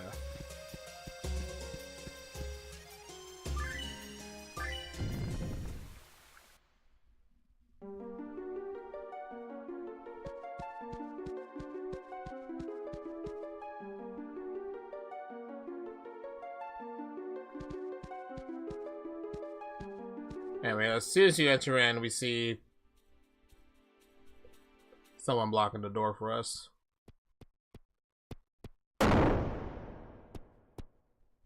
Hey, Tribe Master. He's a little mad because we're supposed to fight those... We're supposed to fight Blood and Smoky, but we just ignored them. It's like, we're supposed to fight them and fight me. It's like, who the heck do you think you are, dude? You can't just skip bosses in this game. You know, you think this is a game? I mean, technically it is. And we just skipped 2 bosses, so yay for sequence breaks.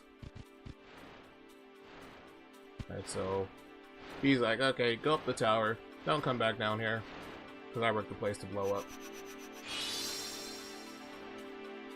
And so luckily we still got Saber Tiger. Just do him up here, past all these steps.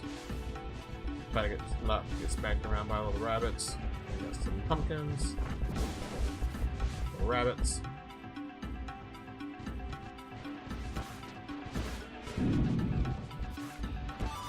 Got those coins, we'll be selling them later for money. There we go.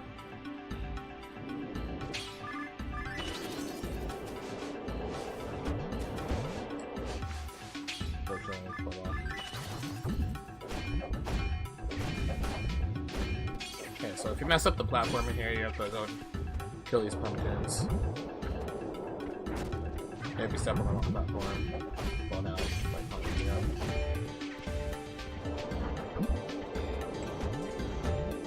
I could knock by the ledge over there, shooting out pumpkins at me. Some star stones for more money.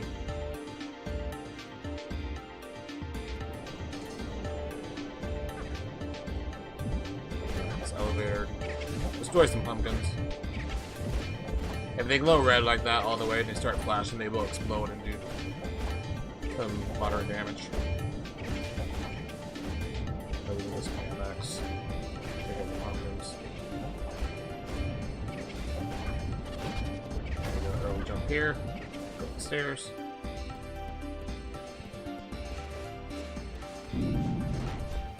Grab some more coins here. Take out all the monsters here. Go.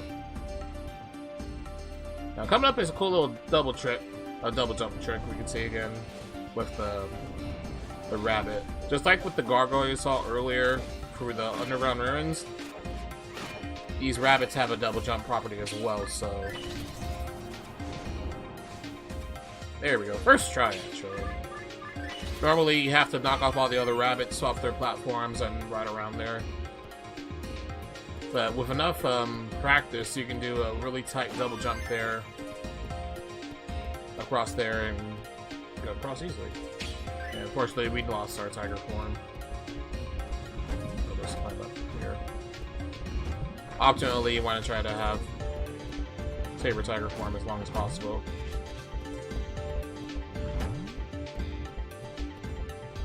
Lose 10 seconds climbing up here. Optimally, you want to be as low health as possible here for a boss fight coming up.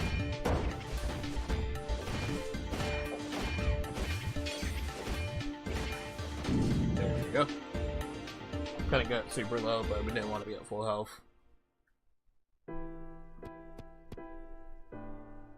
It's Claire. She's alive.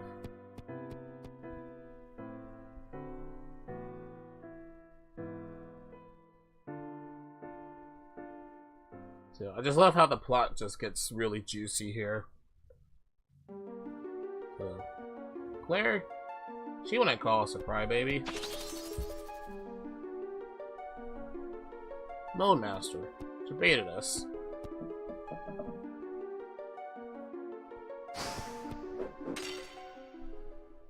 So we're about to strike. She turns back into Claire. Not a good move to do.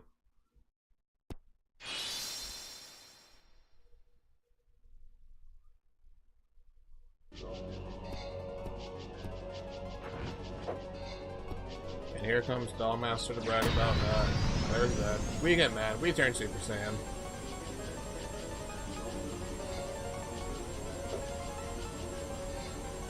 And to help trigger Super Saiyan more, again, he brings out his secret weapon. His big right hand of death.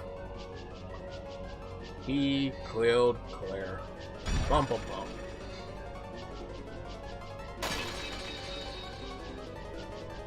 It's Frieza, basically.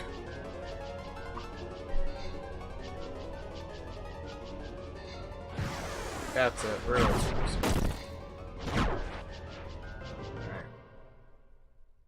Plot-wise, we would try to destroy him, but we're not strong enough. He's actually invulnerable. We can't damage him at all. So the easiest way to do is just let him kill us. We want to be as low health as possible. We ended up being at half health. We die. Continue on with the story.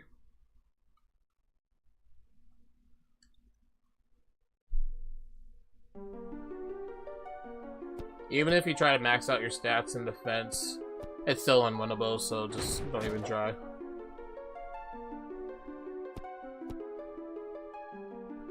So, here comes the coup. Master's going to take possession of the Book of Cosmos. He's gonna try to tap into Rue's true power.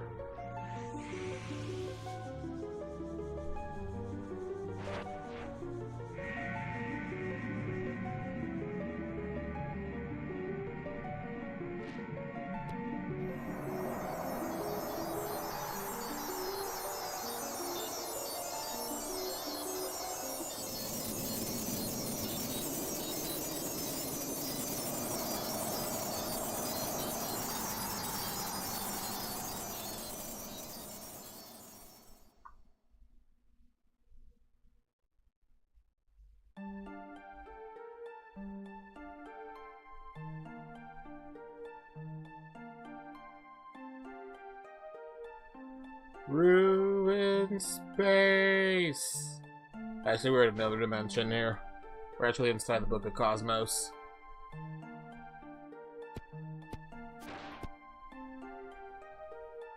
So Maya's basically be like, I should have seen this coming.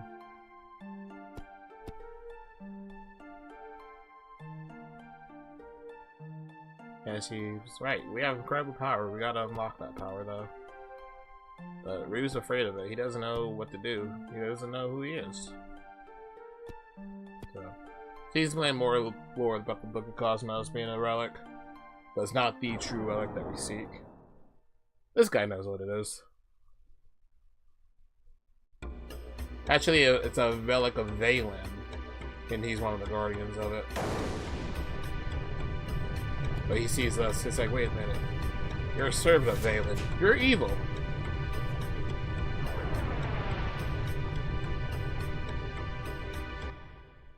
And if you're a Valen, that means he must die. So we got Mr. Atentius here, aka Mustache Dude. And his glorious mustache in here. So we jump across these platforms. Try to get smacked by his mustache.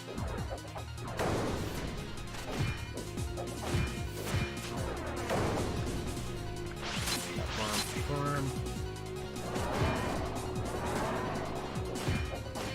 Nice. Quick one.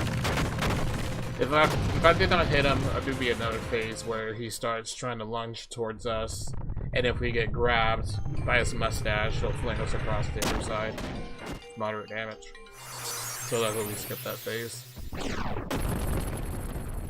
Alright, so Master readed us to lure out Tentius. He's gonna kill him since he is the true guardian of the relic. And without him in the way, there's no more guardian. We can get his hands on the true relic. So I got another about 6-7 minutes worth of cutscenes here. And this is where you get the explanation of what the relic is. And what Valen is. He's basically a god. And he created the relic. What is this mystic relic that we hunt for?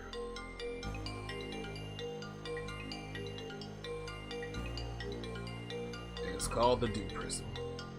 Which ironically is the name of the game over when this was released in Japan and over in Europe. But they did not want the dub name here in America, so they changed it to Threads of Fate. Which, it's up to debate which would have been the better title, Dewprism or Threads of Fate, because you have two characters that are threaded by fate to find the relic / the Dewprism. So, again, up to debate what you want to call this game, Dewprism or Threads of Fate. But Dewprism did really well over in Europe for its Saito. Yeah, it's just one of those underrated, forgotten games that you can easily skip by. It's really good though.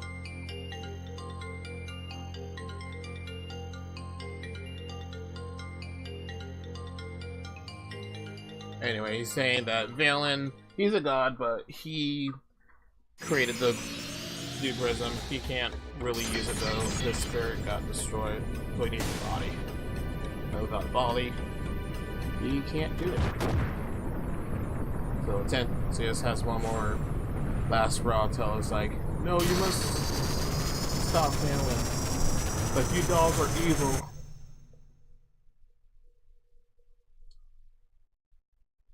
Like, you must not use the power of the Dewprism. So now Dollmaster unveils what our purpose is. We are creations of Valen. Doll's basically suited to his needs, and we're going to end up being a host of Valen's body. Unfortunately for us, we woke up early, and the prism on top of our forehead is a fragment of the Dewprism.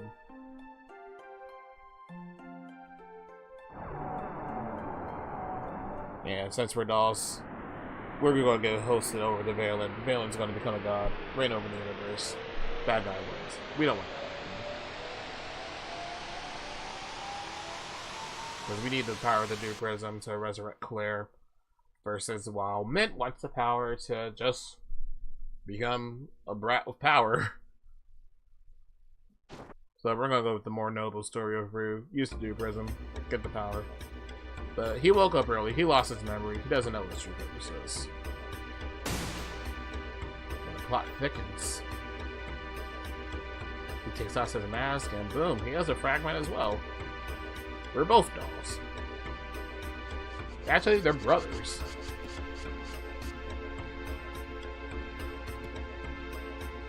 He's like, why'd you kill Claire though? It's like, whoops, I didn't mean to kill her. But she was in my way, so I had to kill her.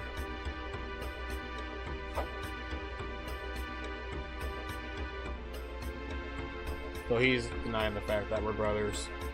He's like, you killed Claire, I'll never forgive you. But too late though. Without Tentius. And since he has Prima Doll still, he's gonna unlock Valen's fortress and get the Dewprism for himself. So he's gonna roll. He'll be used as the body for Valen, and Valen will basically be God. We're not gonna let that happen.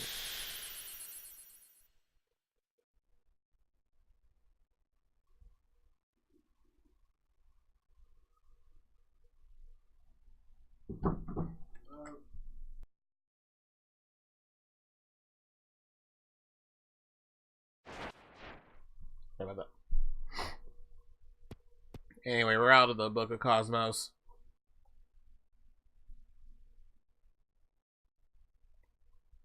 Dollmaster is going to be doing his thing to unlock Valen's fortress, while Maya's just in shock that she's been used for that coup. And here comes glorious polygons back here for making a Valen's fortress in all its beauty. With all of its late 90s, early 2000s graphics that the PlayStation 1 can give us.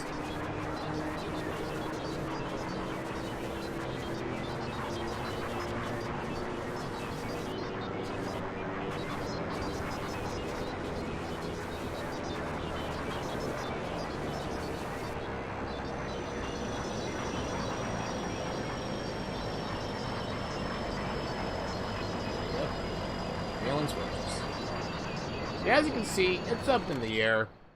How are we gonna get up there?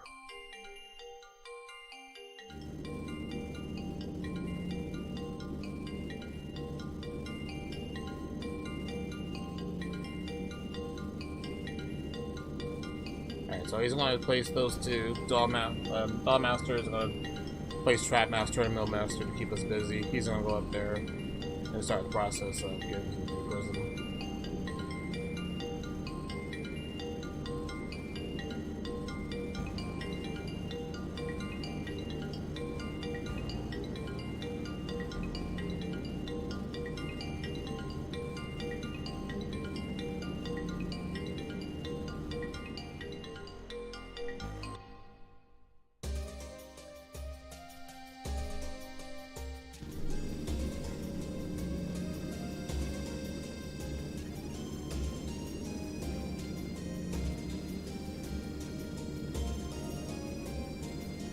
Alright, we gotta figure out a plan. How are we gonna get up there? Rues just endowed himself. He doesn't know what to do. He's just a doll. But we need to get up there. How? Well, we know a dragon. And Rue can transform into monsters, so let's go get his power. Just like we got before and the big giant purple kitty. So off to Raging Mountain, we'll get out his power.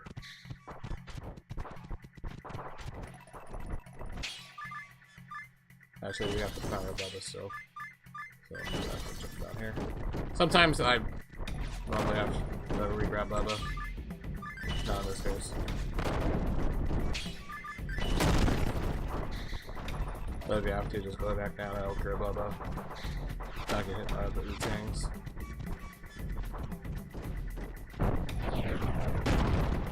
But we do need the power of Spectre, though, which luckily he spawns over here. Break out this boulder. Grab these coins. Save you. Sell them for money later. Do not hit those polywalks. Otherwise we'll lose money. Alright, so we're stopped. First master is Trap.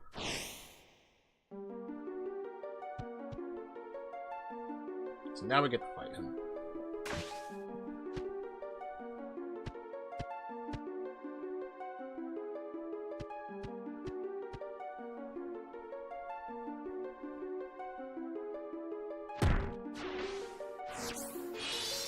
There we go.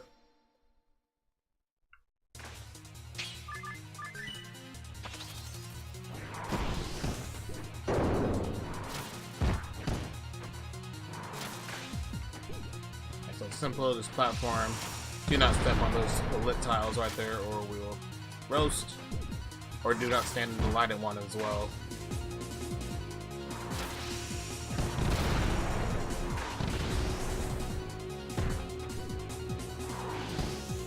There we go. Use X to just hit him. They'll also summon a big giant boulder, which really hurts.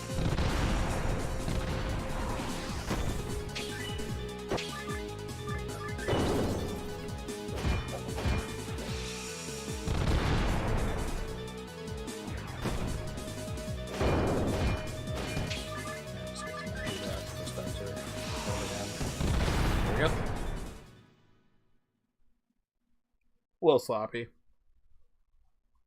Because old strats actually, before I figured out, you can just use Spectre to destroy him. You can either stay as Rue, whack him with the axe, or you can transform into Bubba and just play whack-a-mole, stand in the middle platform and hit him with your mallet. Alright, so wannabe Axler right here. He's mad. He's gonna blow up the mountain, but he can't do it. We're not worth it. And he's already used up all his power. So he can't blow us up, unfortunately. But lucky us.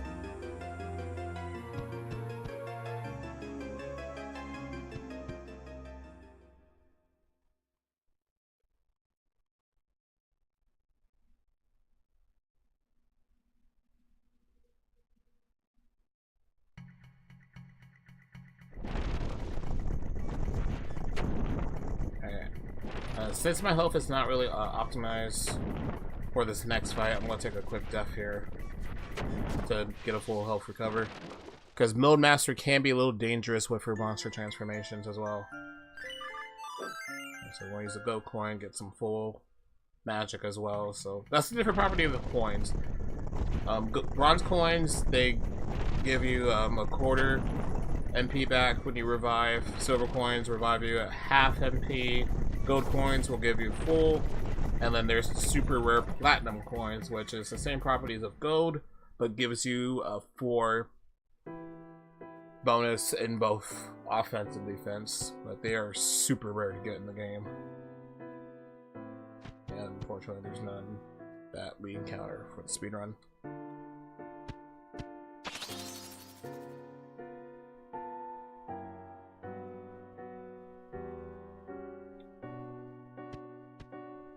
We got the beautiful Mill Master here. She's going to keep taunting us, trying to go back to Claire. Nope, she's going to give us a mirror match. Rue versus Rue. Guess who wins?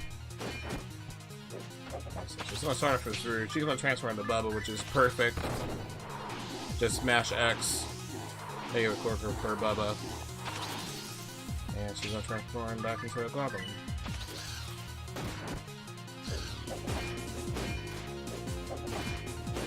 There we go. Alright, so she can either stay as Rue, she can transform to the Goblin, the Gargoyle I meant, or you can just stay as Rue, whack it, or she can transform to Big Bubba, turn to Spectre, spam X, or she can turn to her most dangerous form of Behemoth, which can shoot lightning at you, and if you stay as a Spectre form, you will get one shot. You'll just die. So luckily we got a nice RNG that see the big back Behemoth. And since we do not have Saber Tiger form, we need to jump across here.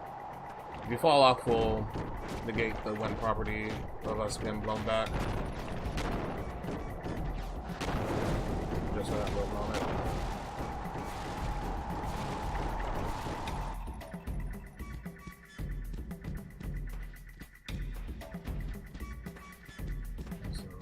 Platforming up these platforms. Not get gatekeeped by the flan. He's nice. Jump over the polywogs. And luckily we do not need to fight the dragon again.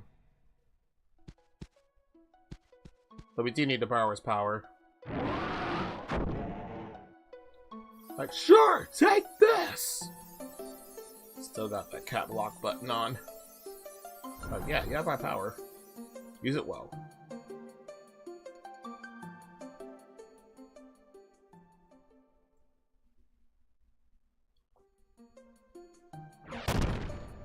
He's still doubting himself, but he tells us, hey, do not doubt yourself. You're ready for this.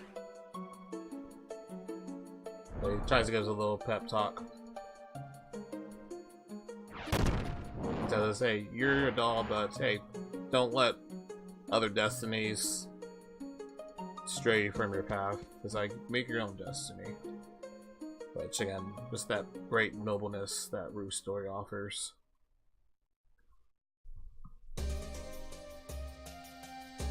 And now for our final shopping spree of the game. We need to go to the alley, sell some gold coins. We need to get at least 14,000 of money to get our last supplies here.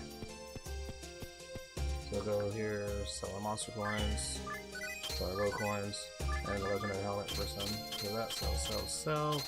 Perfect. Got a little bit over, so we're fine. Do not go back in there. There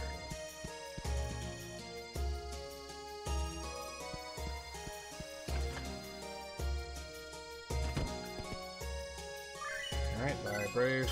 Back belt. Good.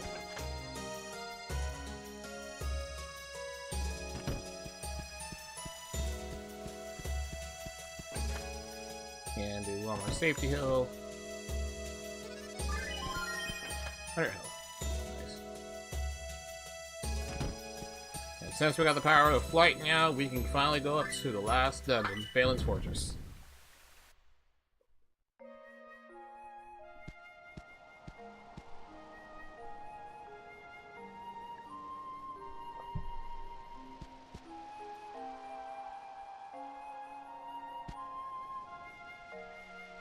So we're about to go. Elena catches us before we go. She just promised us to come back safe. So she is to dinner. Rues a true ladies band.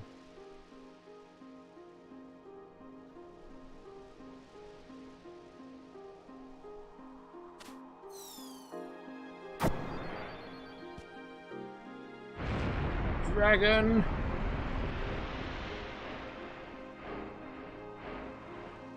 Probably one of the fattest dragons in the video game. Even though there's fatter dragons if you ever play Chrono Cross. But it is pretty thick. Mint wants to help too, but sorry Mint, this is our story. You get your own glorious entrance to Phelan's Fortress.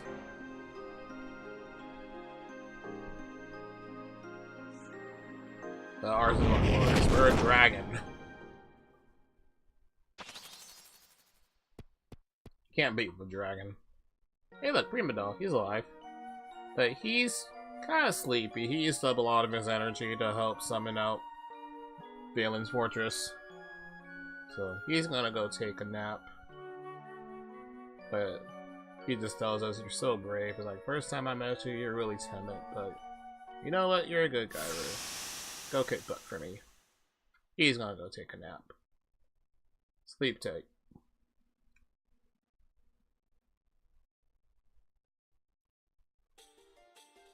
And enjoy the best song of the game.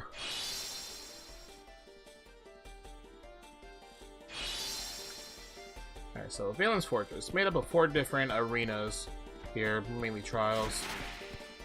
So I'll hit this first one, be the power of that valley's gargoyles, unfortunately. Yeah, a little bit right now.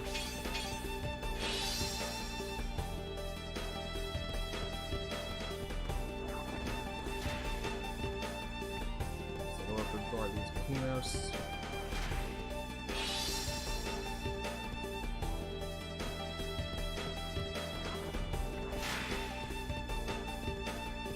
Ignore those platforms, you'll have to do more fights if you touch them. Go up that platform. And got some platforming to do. You can use the power of double jump to skip these. There we go. And left over time, you get healed and you get coins. Alright, so phase 2. This is the little mini puzzle section. We need the power of monsters to get by. Jump over these dinosaurs. Go up here to the second area. Say hi to Bubba. Bye, Bubba. I need your power.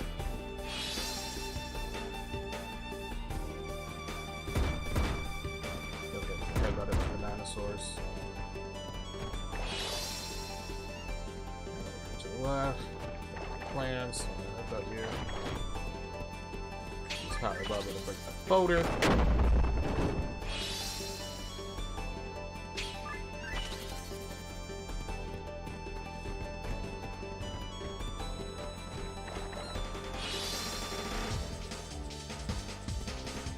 Middle one, I'm going to use the power of its Hellhound, which is going to be the best monster in the whole game. It has 2 different attack properties, fire and ice, which works wonders for the last portions of the game. So we got this, got this ice block. Okay, the Hellhound is really fast. It's just as fast as Saber Tiger. Go to the right again. Put out this fire. And go up. Platform again.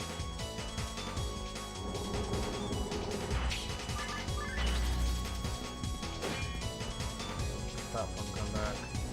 Let's hit that flamethrower. Platform, platform. Onward.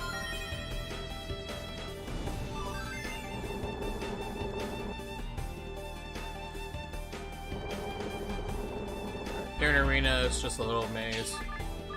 Transform his Hellhound. Go by it real quick. Up. Check out Jin over here. Transform his Rue because if you save the Hellhound, it can take a lot of damage. But we need that power for later. Step aside, trying to get it again. Up. Down.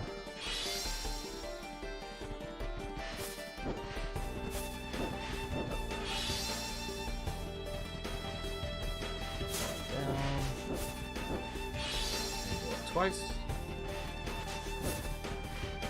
Come on, skip that platform. Again. Boom.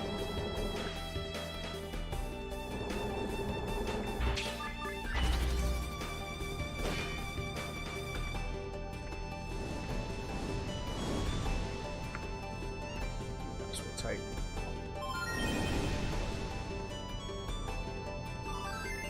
Help. That's the 4th arena right here.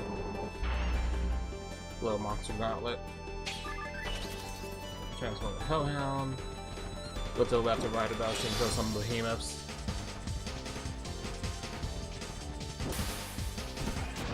Little flamethrower one-shots it easily. Go down south and take out the other behemoth.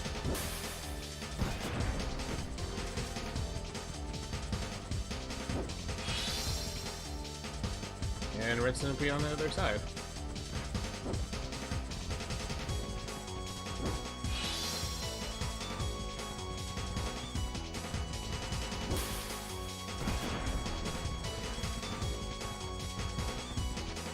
Make sure you don't hit that platform.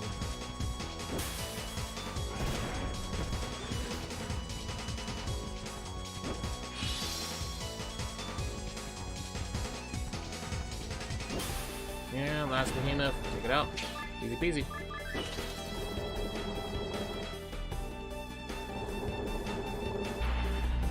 This is the last of the platform, and right here. Goes really fast. You can use Gargoyle to go quick, but got no coin. Nice. That's a little safe spot right here. Really don't save with the speedrun. There's really no major yikes moments where you'll end up losing a run, because you have more than enough coins in this run to not get a complete game over.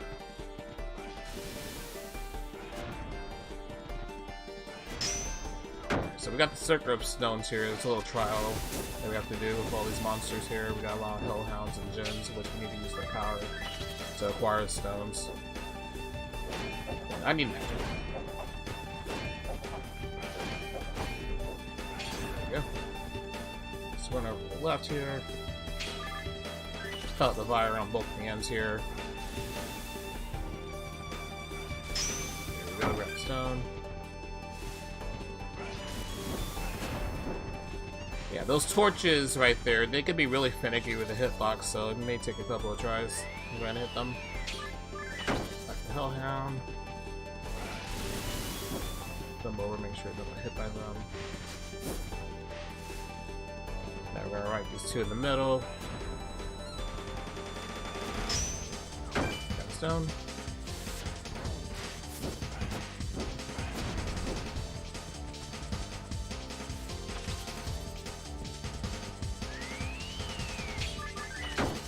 And on to the last one.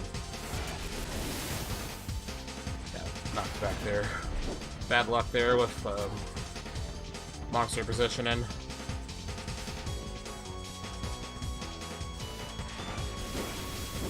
I'll have to grind out here, see if I can get a potion drop.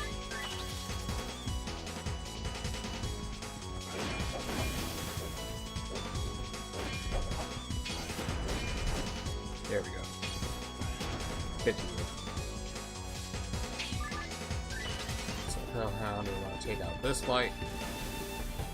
Light up this one. And since we need the power, we're going to give strength to that fire.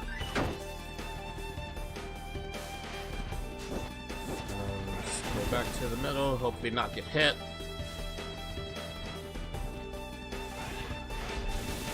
A little bad luck there, we'll have to try to get another health potion.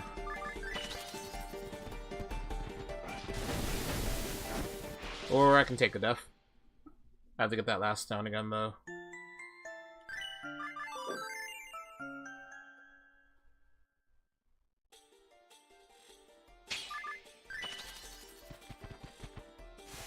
So, unfortunately, that's some bad luck right there with monster positioning. Nothing I can do, it's just RNG.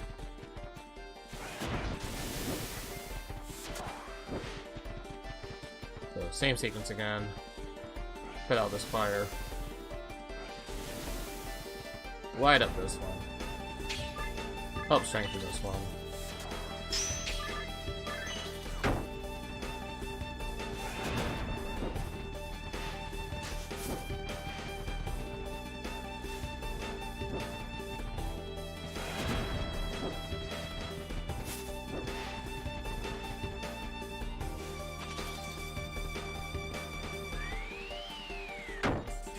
Alright, on to the next boss.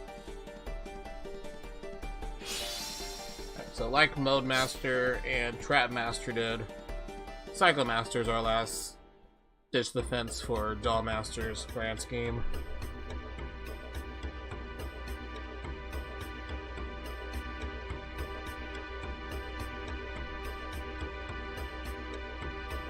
No turning back now. Stand in my way, I'll defeat you.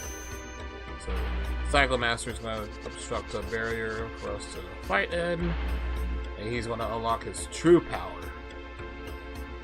Because notice, he has his eyes closed. You really don't fight with your eyes closed. So he'll unlock his greatest power. Opening my eyes! So he has a couple of new attacks, so summon up those ice cubes. Try to hit us. We'll still have most of his attacks from his first fight. We fought him at the church. Just teleport away. Okay, so he's got his arms up. He's going to try to hug us. We don't want to get hugged because more than likely you'll get wombo comboed. He'll link you up against the wall. You'll take more damage.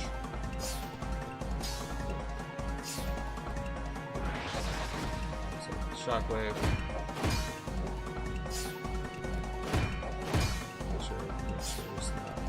Arms up.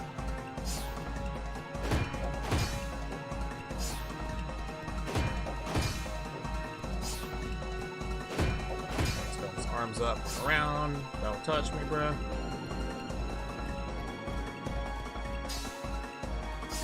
Alright, and that's what happens. Luckily we didn't get the wombo combo hit.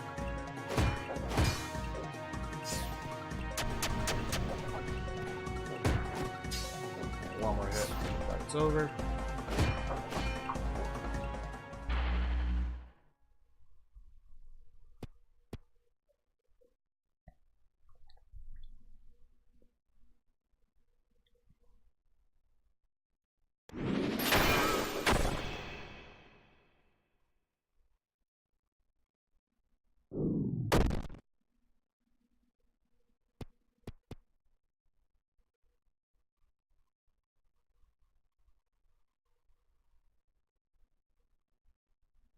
Yeah, nothing stops us. Let's go fight Doll Master. Not yet, though.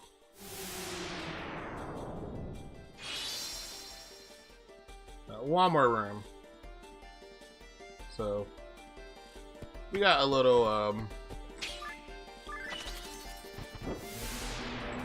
boss fights actually. So we got our first boss again, Nightmare, free fire, boss is dead, easy peasy.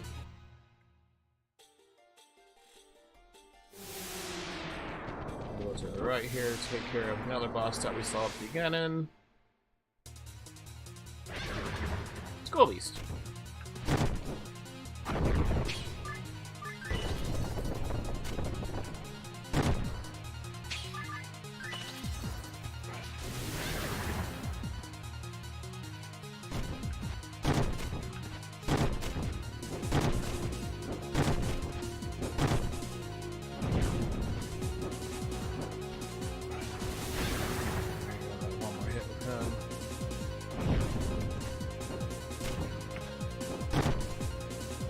Funny enough, with Mint strategy, you can actually one-shot this boss, but unfortunately we don't have the tools and luxury with Rue.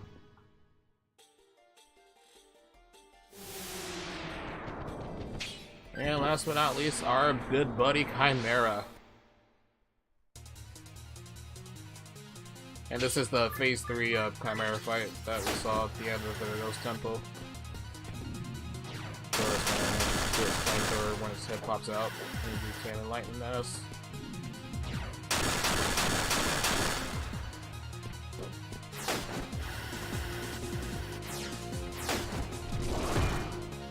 Watch out for the bird. And take enough there. Yeah. Chimera could be a jerk at the end of the run.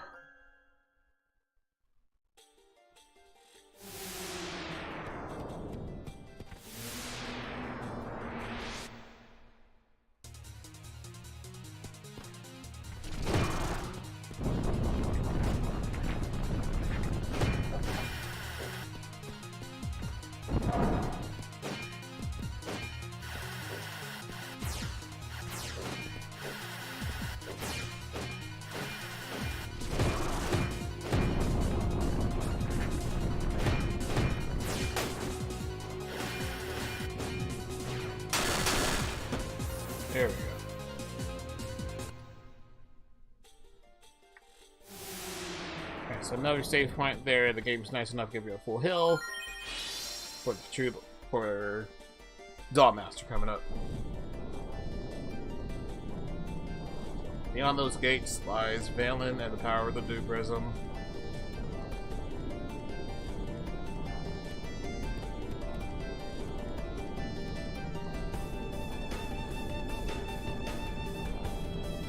They just tell us you cannot deny your fate. You're created for Valen. Let's resurrect the Master. It's like, nope. I'm here for Claire, not Valen. Come too far now.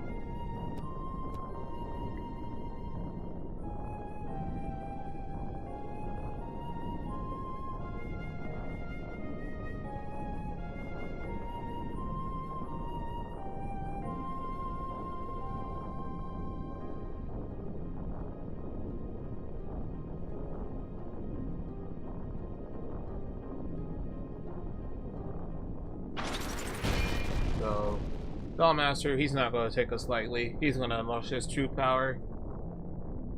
Deja vu. His true form. Right hand of death. And we're going to unlock our true form for health.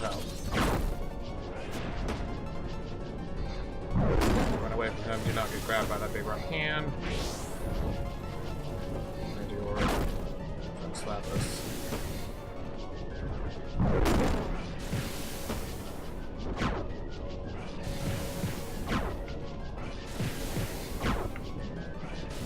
Right-handed death.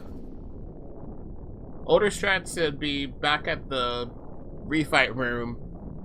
In the corner areas of the room, you can just fight monsters to get their monster coins.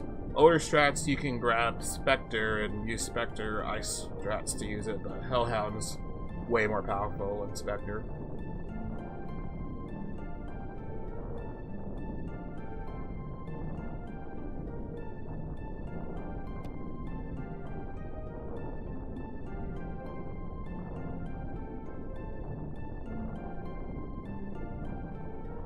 We overpower him. We tell him, Valen's not our master. We can overcome him. Like, you fool. You'll see a true power.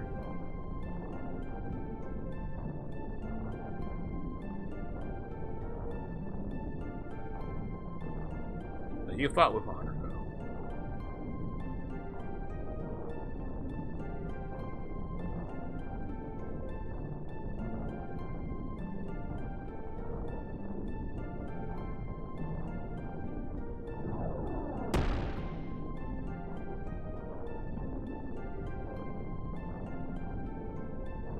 Fun fact, actually, Doll Master's true name is Rusian. So, Rusian. Perfect. Brothers.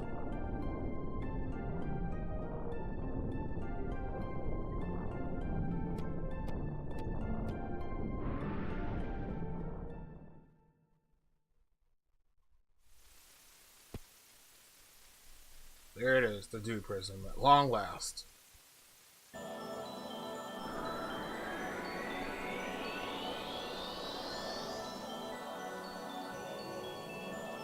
Hi, Valen. Welcome, my child. You've done well. But again, it's just a spirit. He doesn't have a body. Just like the Doll Master explained earlier. We're gonna do our main mission. Revive Claire.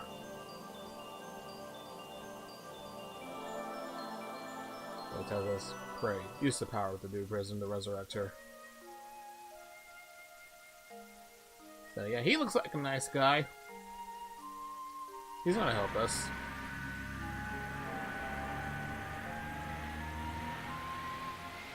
So into the Dewprism she goes. He does its magic. Hey, it's Claire.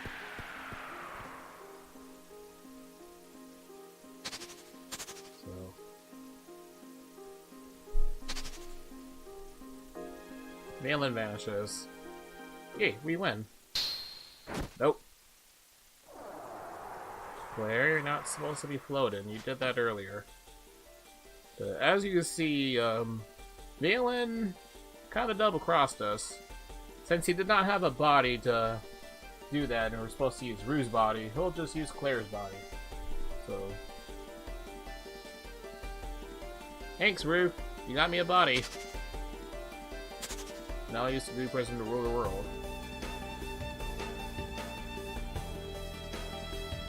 So that was a true purpose. So we're mad. It's like, hey, get out of my girl's body. It's like, nope, I want this body.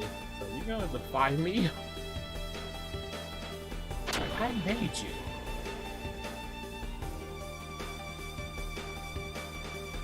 So he's gonna unlock the true power. He's gonna defend himself and ends up taking the last boss battle.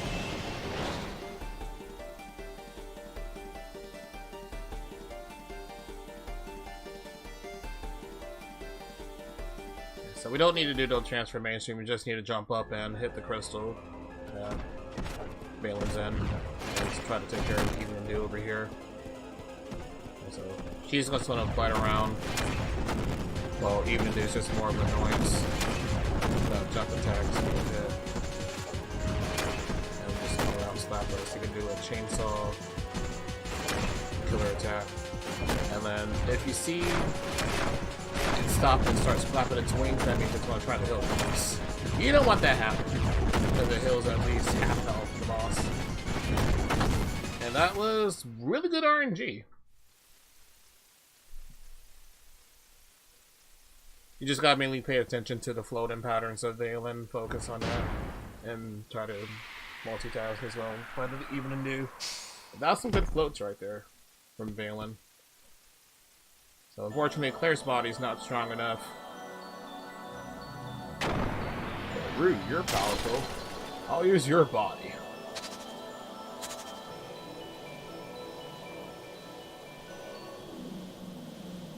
With the last of the strength, Rusian comes. Thanks, brother.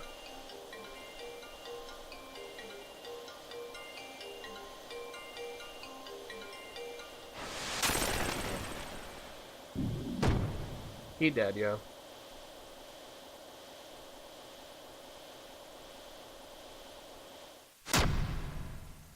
So we turn Super Saiyan again. We try to shatter his spirit. I don't feel so good. So we shatter his spirit, but in true that guy typical thing, he's gonna fuse his power with the Dewprism, become an almighty being.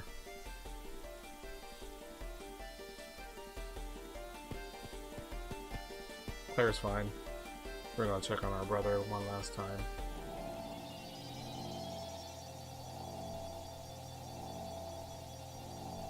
Rusian's gonna die happy, knowing that he can accept his brother. Best thing he's heard in 100 years. So, typical final boss fashion, merge with an ultimate power. I shall become a god. Final fight. Alright. Valen has 4 forms. That form right there is his only damageable form. So we got fight form right here. If you get close to him, he'll throw it up in the air and he'll just shoot lasers at you. This form is the most evil. This fight is just pure RNG right here. This is the damaging form. Hit triangle, block 5 beams, jump up, hit him. Do that 5 times and GG. Shredder form, just go around trying to get close to him. Right now. Fight form, perfect. You want quick forms of this. You can get the bad RNG and just not get these fast forms. So, flight form. I've had a run where he stayed in this form and gave me 10 laser beams. It was not a fun run. So he's gonna be 2 right now. 3. 4. Will we see the 10? 5. We're halfway there. 6. 7. And ground form, he'll just come around and try to ground pound us.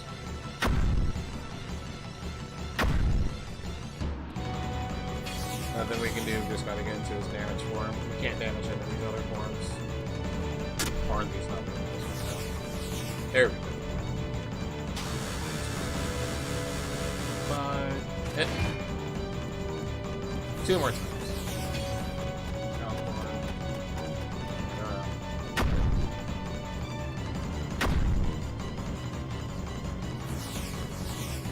There we go.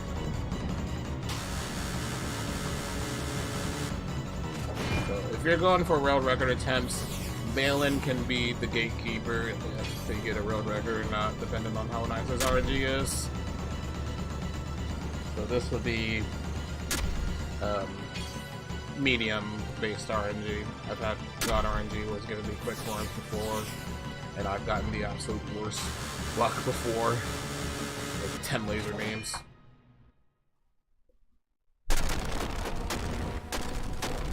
About an average fight. He loses power with the Dewprism. He's bye-bye. Now, timing for this game is a little bit odd. Similar to timing for JRPG runs of Super Mario RPG. The end of the split comes on the last text box after the credits. So we got about 18 minutes worth of credits to do. There's still a little bit of movement to do once we're back in Corona. To talk to everybody again. And then 10 minutes worth of credits. But we're fine by the rules with the speedrun. Last splits on the last text box, end of the first story after credits. Alright, so Dewprism is destroyed, but it does grant Rue's wish. Claire is alive, but she's still unconscious. We're gonna get out of here.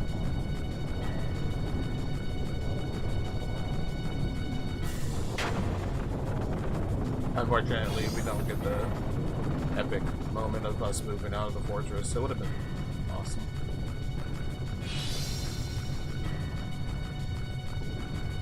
We're finding all these monsters blocking our way. Hey look, Penta. How'd she get up here? She can't fly. So she comes up, has a heart, helps us out. And she still thinks she can use the power with the Dewprism. It's like, sorry, we already used it. Womp womp.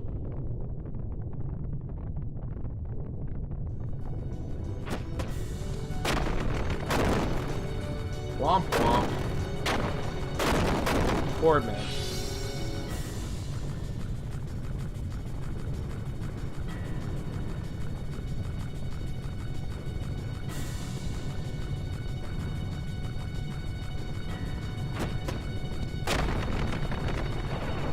Yeah, we're trying to move as fast as we can. Not carrying somebody here.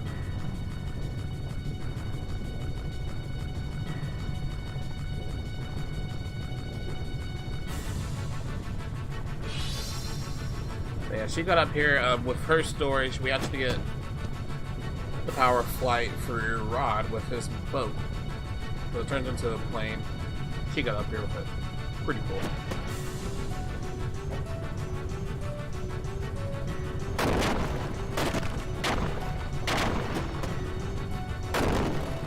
More hilarious how they got up here, really.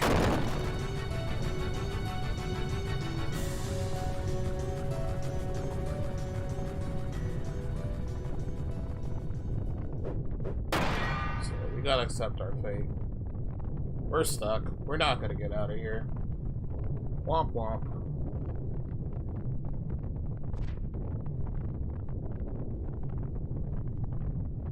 Hey.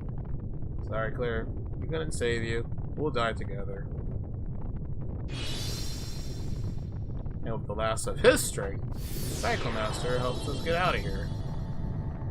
So he'll die with his master.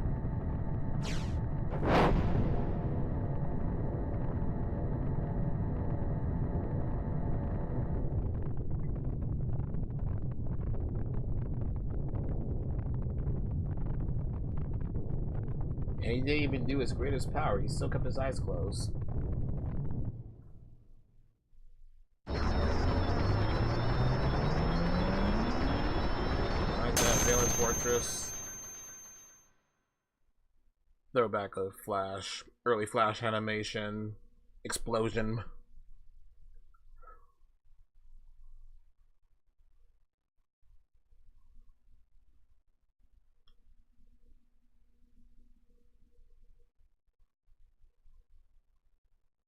And we're alive.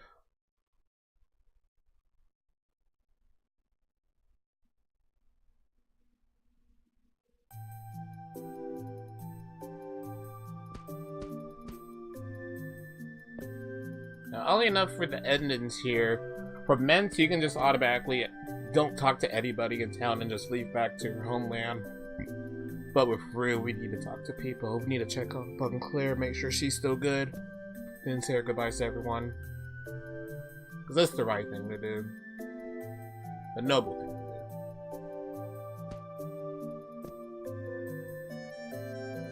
do. We ain't no jerk like Mint is.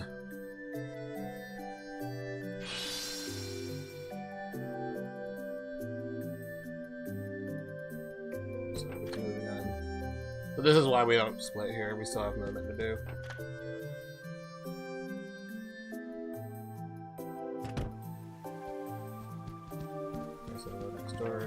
Claws. I know Claire is, but she's still asleep.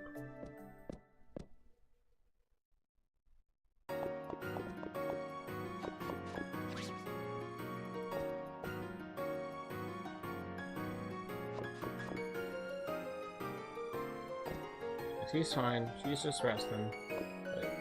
Let her rest. So, good news. Prima Doll's alive, and he gets a family. So Claus and his family is going to adopt him. He gets a big sister, which I wish him luck, because Elena would be a handful. I think he'll be happy.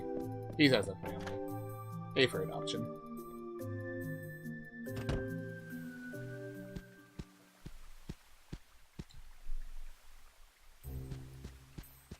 And we say our goodbye to Mint. So, since we don't have the power to do Dewprism, what are you gonna do now?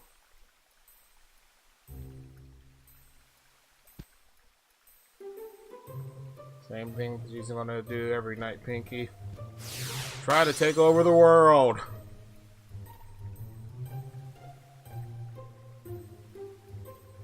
She'll never learn. Pretty sure she's just an incarnation of Angelica. She doesn't have the pigtails just like her.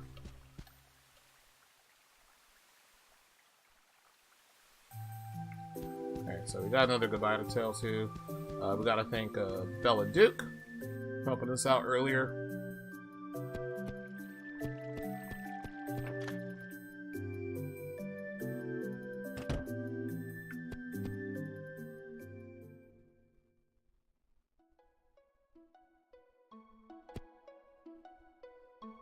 And hey, maybe we'll fight Duke again because we're rivals now. Maybe he'll watch more Naruto. Maybe he'll watch more anime.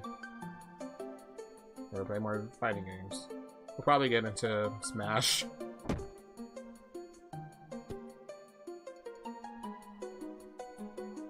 So yeah, he's still feeling down that Claire's kind of sleeping, but like, hey, cheer up.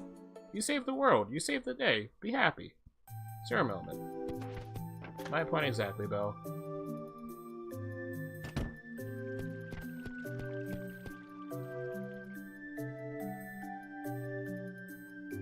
And one more visit we need to do.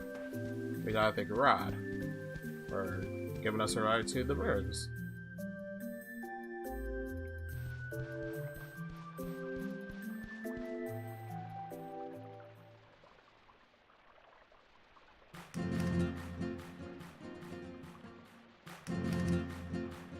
But he's gotta fix up the boat. Johnny Wolf, best pupper ever.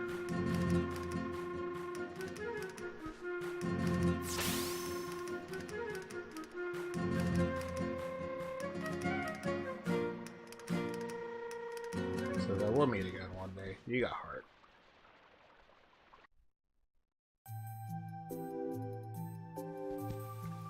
And finally, let's go check on Claire again. She must be awake.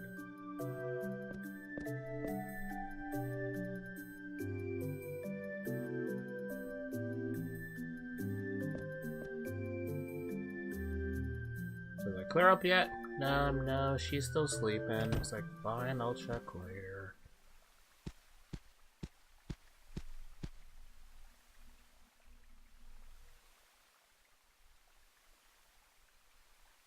Have some patience, man. It's a virtue. See? Good things happen to people who wait. Claire's alive!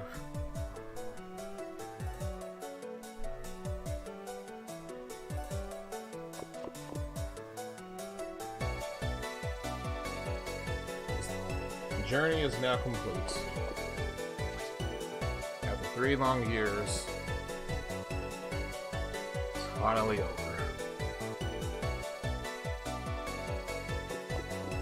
Maybe having feelings for her. Because remember, they were still friends.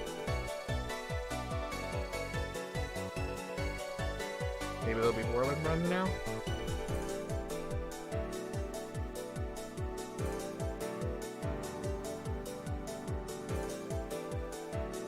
He's been about this for so long. He doesn't know what to do. But I would be doing the same in his shoes, honestly. So that's the last of the text box right there. GG's for this game.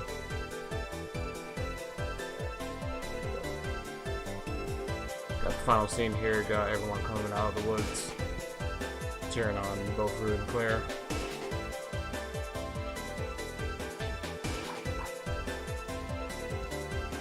Brad's going off for his own adventure.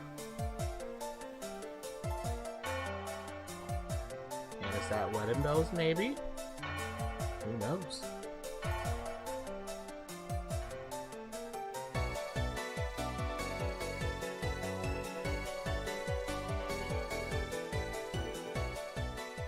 And that is Threads of Fate. Alright, so again, I appreciate you guys watching this submission video. Again, one of the last gems of the PlayStation era for great RPGs. Again, it is out on PlayStation 3 Digital Network, $5, or you can find a copy of the disc as well. And again, this is be the first time this game has been featured in a major marathon situation. It had positive reviews when I ran this earlier last year at Quest for Glory 2, so I'm very confident that this will have a good set in as well for the Limit Break Marathon as well. Always good to have some fresh faces in this game. About 6 minutes worth of credits as well.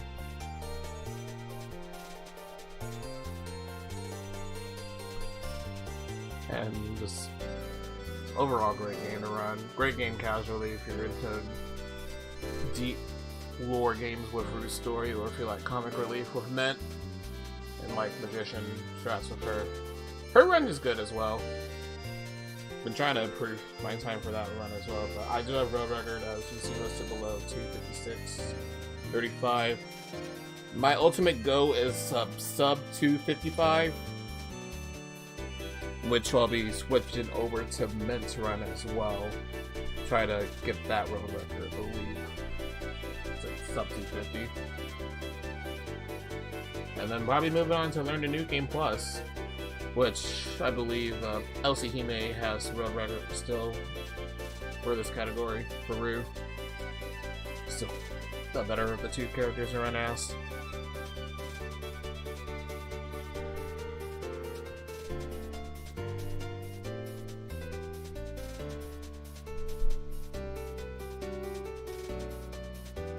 Hang on, the donation is set with that Easter egg.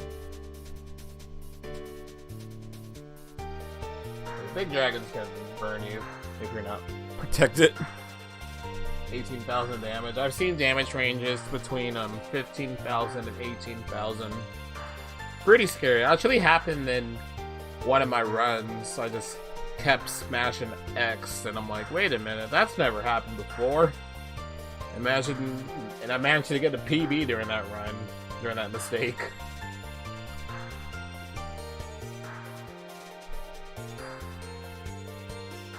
That's one of the beauties of this game. There's really no true way to actually lose a run with game over and not continuing anymore. Pretty much the real dangers would be halfway through during Ghost Temple. You get bad RNG with Chimera fights. The fights near the end, then the second trip during Raging Mountain with Mode Master and Fat Master, and then Valen, the true RNG gatekeeper. I've seen 10 laser beams. That was not a fun run. That was not a fun run, but that was a decent play for this attempt. Yeah, as long as you have gold coins and other coins, you cannot truly get a game over. So, and I did not save as well, so it has a really nice lot of no safety saves. But I do have backup saves as well, just in case fate tempts me and my PlayStation 3 decides to mess up. I do have safety saves already enabled in key locations.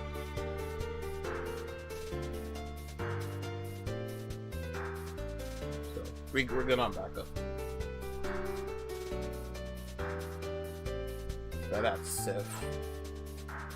God forbid what happens in this game. I've been running this for, I believe, a little over a year now. My first attempts of almost 2 years now.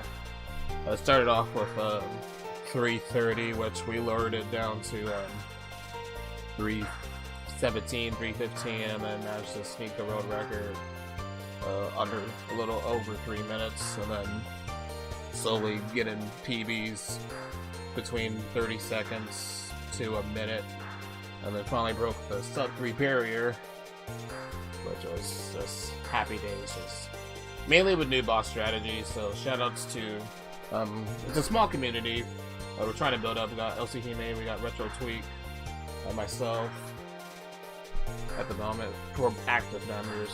Always feel free to hit up any of us three. Gladly teach you this round, or with Mint. Trying to find out move strategies throughout the day, mainly with Rue. Got it good with him. And together we can try to get this time lower, so always feel free to build a community.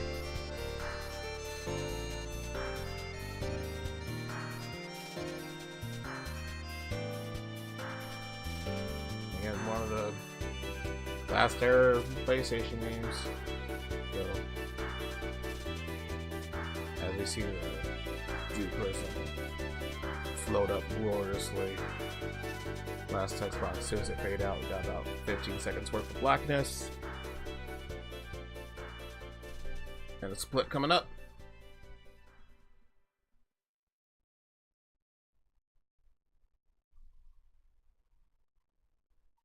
GG.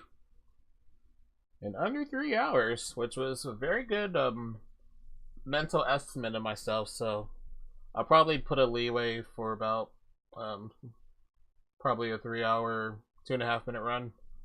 Sub 3 can be easily feasible in a marathon, which I believe I got a 2:58 for Questing for Glory run that we did back earlier in late 2018. So with the donation incentive, I'm expecting at least a still sub 3 hour run, as long as RNG can be nice to me.